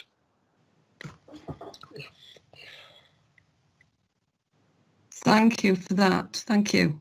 Okay.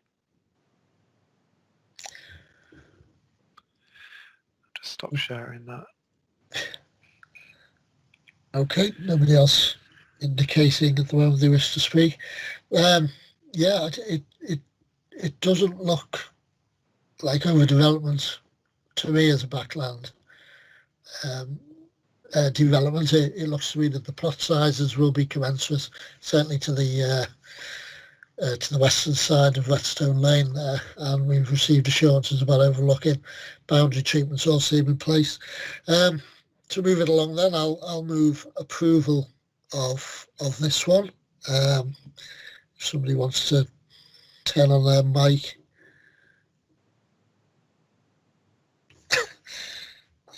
Yes, Chair, I'll second the motion to approve. Okay, Kathy got there first, Paul. In the absence of further requests to speak, we'll move to vote. Okay, voting will be for, against or abstaining on a motion to approve. The solicitor will call your name. Please turn on your camera and microphone and say who you are before voting. Members should only cast a vote if they have heard the planning officer's presentation and the discussion in relation to this matter in full and have not had any technical difficulties during this item. In the event that you have had problems hearing the discussion, you should not vote and indicate not voting when called. I'll hand over, hopefully, to Solicitor. Yes, thank you, Chairman. Let's hope that this goes better than the last vote. Councillor George Davies, please. Councillor George Davies, for. Thank you. And Councillor Steve Foulkes, please. Councillor Steve Foulkes, for. And Councillor Sam Frost, please. Councillor Sam Frost, for. And Councillor Andrew Gardner. Councillor Andrew Gardner, for. Thank you. And Councillor Catherine Hodson. Please. Councillor Catherine Hodson, for. And Councillor Mary Jordan. Councillor Mary Jordan, for. Councillor Stuart Kelly. Stuart Kelly, for. Councillor Brian Kenny. Councillor Brian Kenny, for. Thank you. Thank you. And Councillor Paul Stewart. Councillor Paul Stewart, for. And Councillor Alison Wright. Councillor Alison Wright, for. Thank you. That's unanimous. Thank you. That's unanimous. That application has been approved. Okay. Back to our agenda. Agenda item number 3, appointment of Strategic Applications Subcommittee. Is Mr. Neil dealing with this one?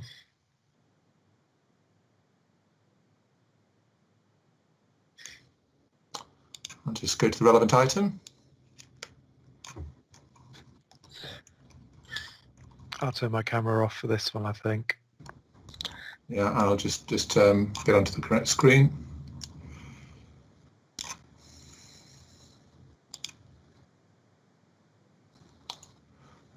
Okay, so thank you through you, Chairman. This is a report regarding the establishment of a strategic applications subcommittee. The subcommittee is within the discretion of this committee to choose a size of between 6 and 9 members. As you'll see, 3.1 of the report, I won't read it all out, sets out the terms of reference of the Strategic Applications Subcommittee. The important point I would make there is that whilst these are the powers that are effectively delegated to the Strategic Applications Subcommittee, the Planning Committee has power to take back whatever of those powers it wishes to from the subcommittee. So the Planning Committee could actually reserve to itself some or all of those, and it's entirely a matter for the Planning Committee to make a decision in that regard, as is the case in terms of the size of the political groups. I do anticipate that there may be an amended, a different proposal forthcoming in relation to that, and it's just important to note that in terms of that, it is certainly within the Planning Committee to reserve whatever powers it wishes to and delegate such powers as it wishes to do so. So I think I'll leave it there. It has been a long evening, and I'm happy to answer any questions. Thank you, Chairman. Okay, thanks for that. I have circulated, first of all, to the lead members and spokes members, and subsequently then to all members of the committee, resolution which I'd like to move against item 3, appointments of members. Basically, what it does, and following on from what Mr Neil has just said, it pulls the powers back to planning committee, and then we will then delegate on those aspects that we would wish to delegate to the subcommittee.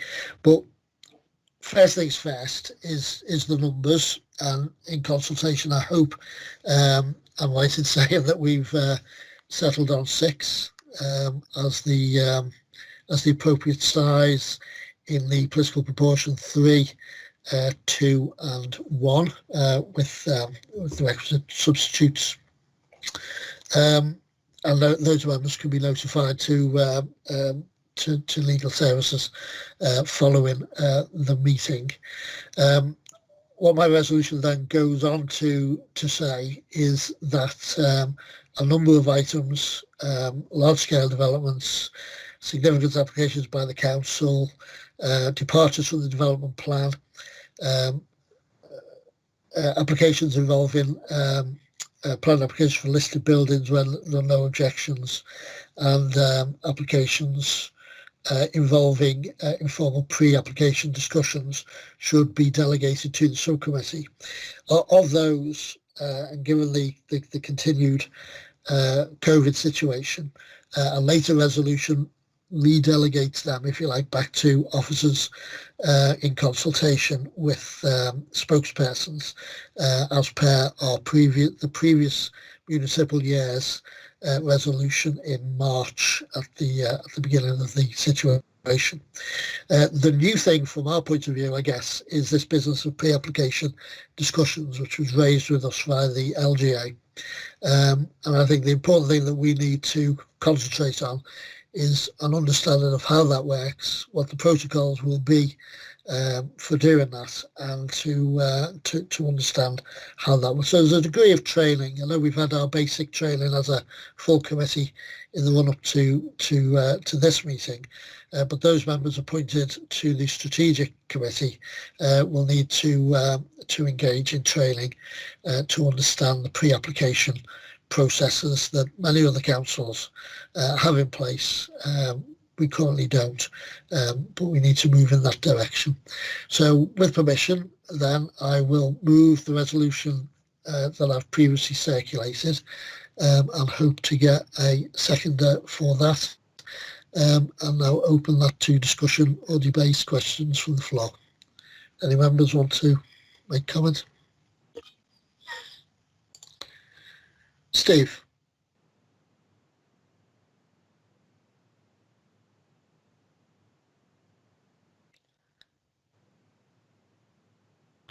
Right. Yeah, in seconding it, Chair, I think it was quite clear in our pre-discussions that the shift to the committee system wasn't exactly oven ready, and there's still work to be done. And I think what you are proposing effectively establishes the committee, its numbers, and then allows us to take part in training, as you say, around the pre-application issue. And as that develops, we will have a better understanding of what powers we wish to delegate to the subcommittee. So it will effectively, for a period now, if we move this resolution and the next resolution, we will be in a sort of status quo type holding position. And certainly my group have been consulted on it and are happy to move to that at that stage. So if that helps the debate, and be happy to second and move to the vote. Thanks. Any further comments from the floor?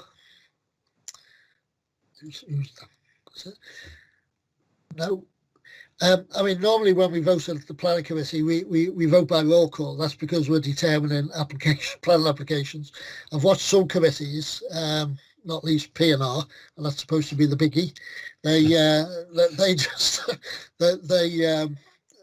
the chair there just asked if anybody really wanted a vote. Does anybody want to vote against No. the resolution?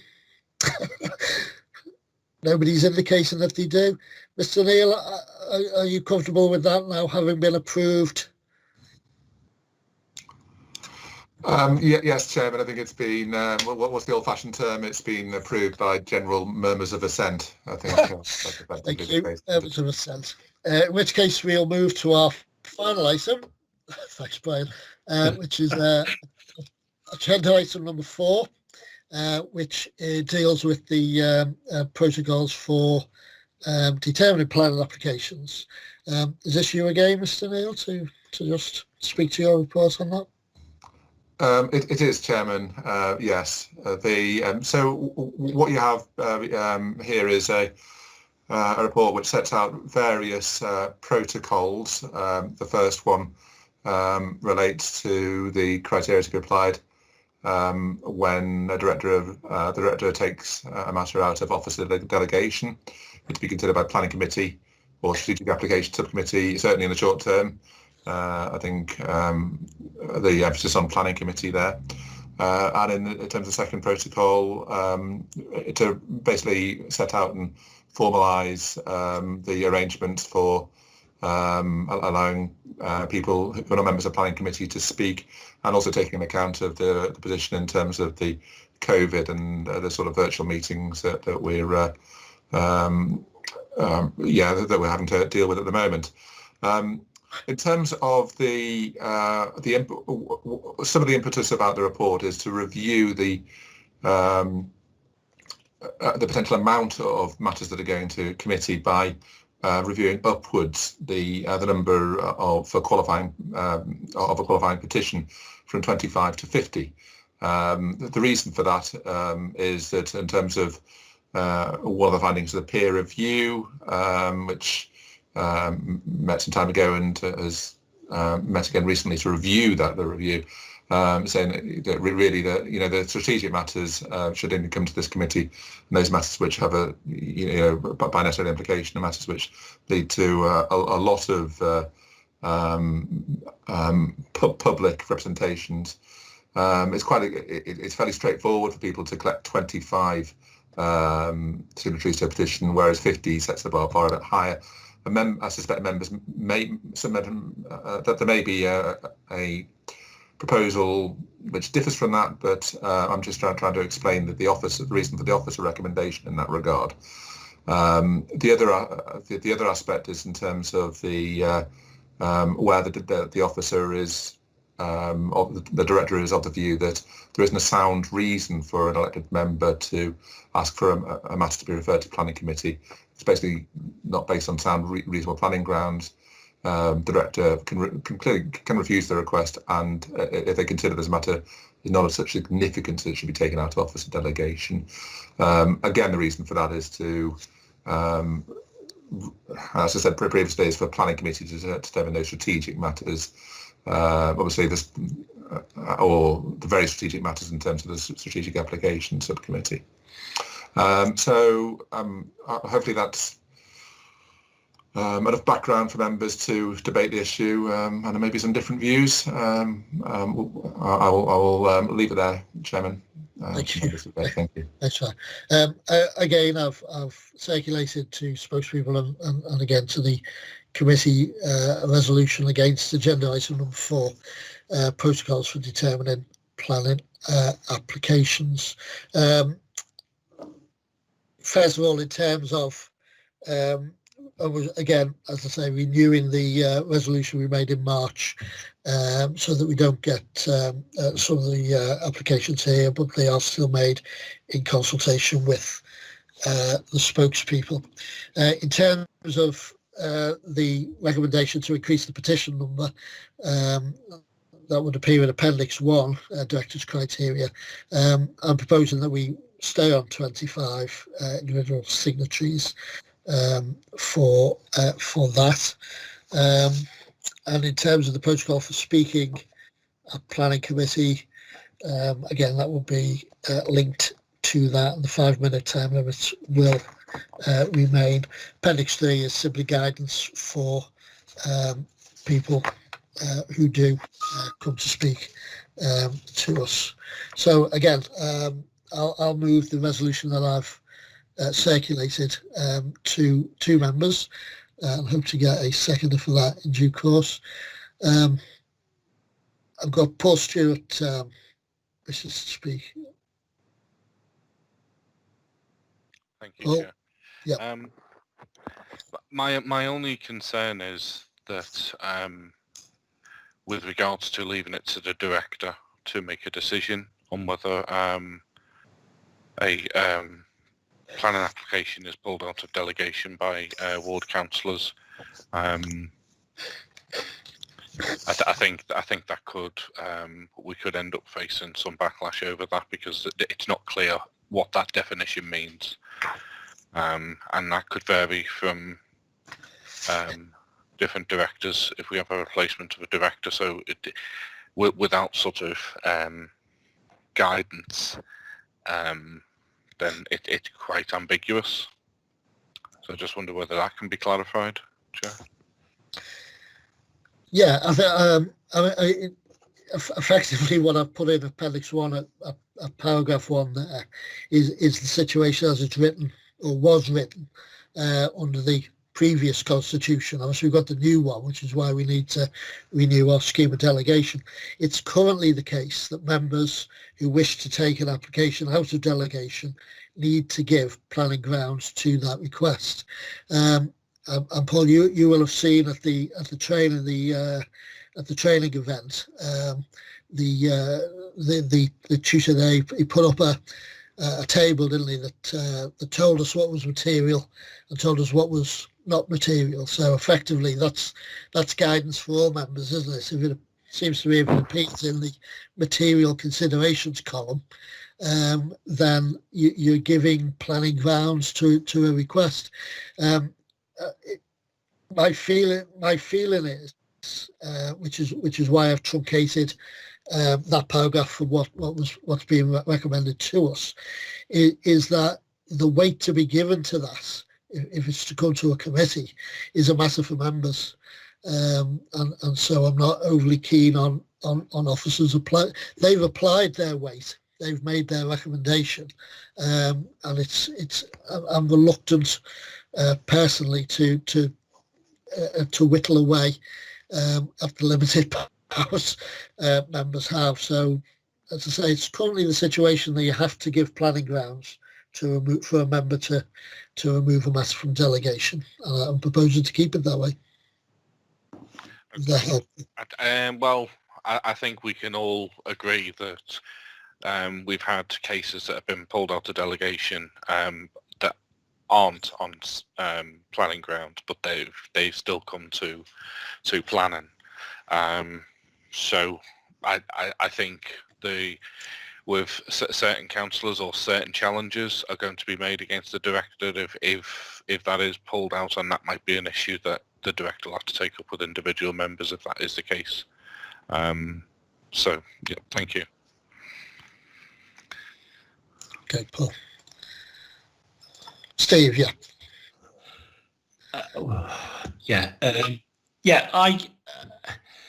I understand Paul's concern. Clearly, when you take something out of delegation, you should consult with the planning officer. I would imagine that's a par for the course, and you should consider material planning considerations. We always say that to objectors as well, and they've never taken notice of it. But we do ask them to keep their arguments to material planning considerations. So it's the same discipline for what we're asking the public to do, we're asking elected members to do. And I I spoke to my people. Did we not mention something that if someone takes it out of delegation but fails to turn up at the committee that they're presenting it to, then it would automatically go back into delegation? So, we have had occasions where someone's pulled it out of delegation, the whole committee's come together, and that individual councillor hasn't turned up to progress the arguments. And I think that needs to be a discipline within the appendices, certainly. We had similar occasions where councillors were calling for site visits and not turning up. So my view is we should try and have that discipline about people who take things out of delegation, seeing the process through.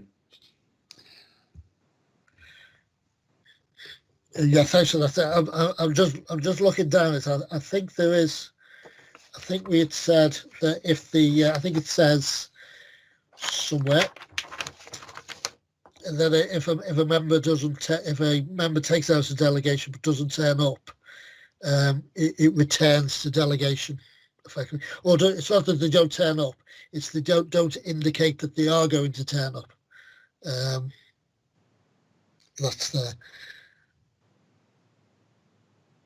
I'll find that and come back to you, Steve. Kathy Hodson. Thanks, Chair. Yeah, I agree with what Steve's just said. We did say, I think that it was if the ward council took it out of delegation and then didn't speak or said they were going to speak at the committee. And I think as well, if the lead petitioner didn't turn up to speak as well, that we put it back into delegation. After tonight's meeting, and especially in relation to the ALDI application, they had 190 odd people indicating that they were against it. To correct Andrew Gardner, there's 14,000 plus residents in Prenton. But when you looked at that application and you looked at the reasons for residents voting or not wanting it there was really only one planning justification, which would have been on the traffic management issue. And so because the bar is quite low at 25 signatories, and I've always thought that it could be higher, but then on the other hand, you would be disadvantaging people who live in sort of semi-rural areas and couldn't get 25 signatories. If you live in a more, urban area and it's more densely populated, it's easier to get them. But I think we should determine that those 25 are valid reasons and they're not spurious ones. Otherwise, 25 is very low and we'll have everyone coming to committee.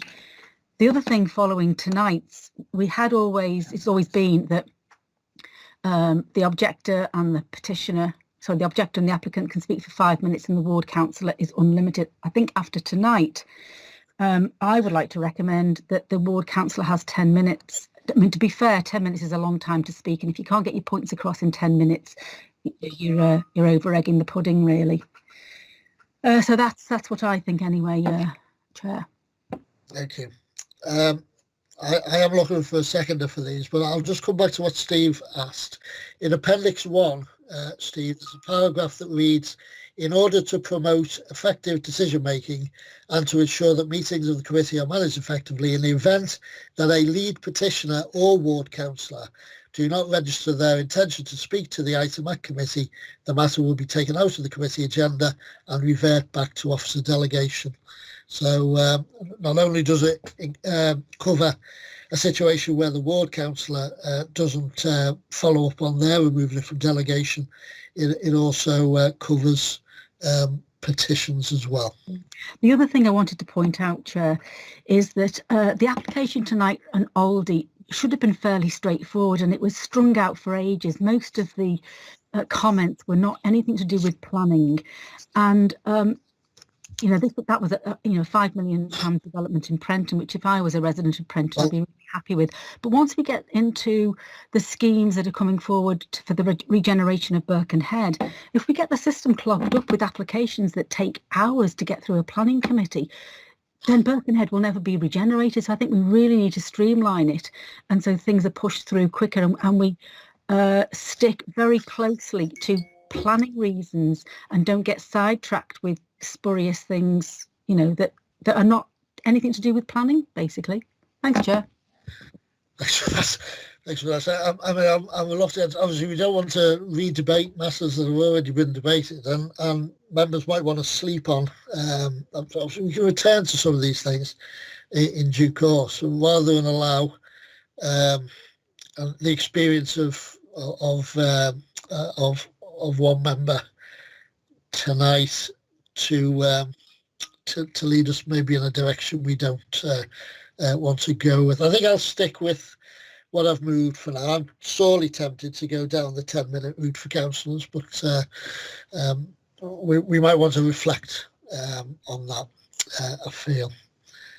Yeah, Steve, do you want to second?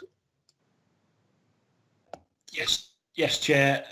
In the the absence of having had me tea, 3.5 hours later, I think we have basically established the status quo.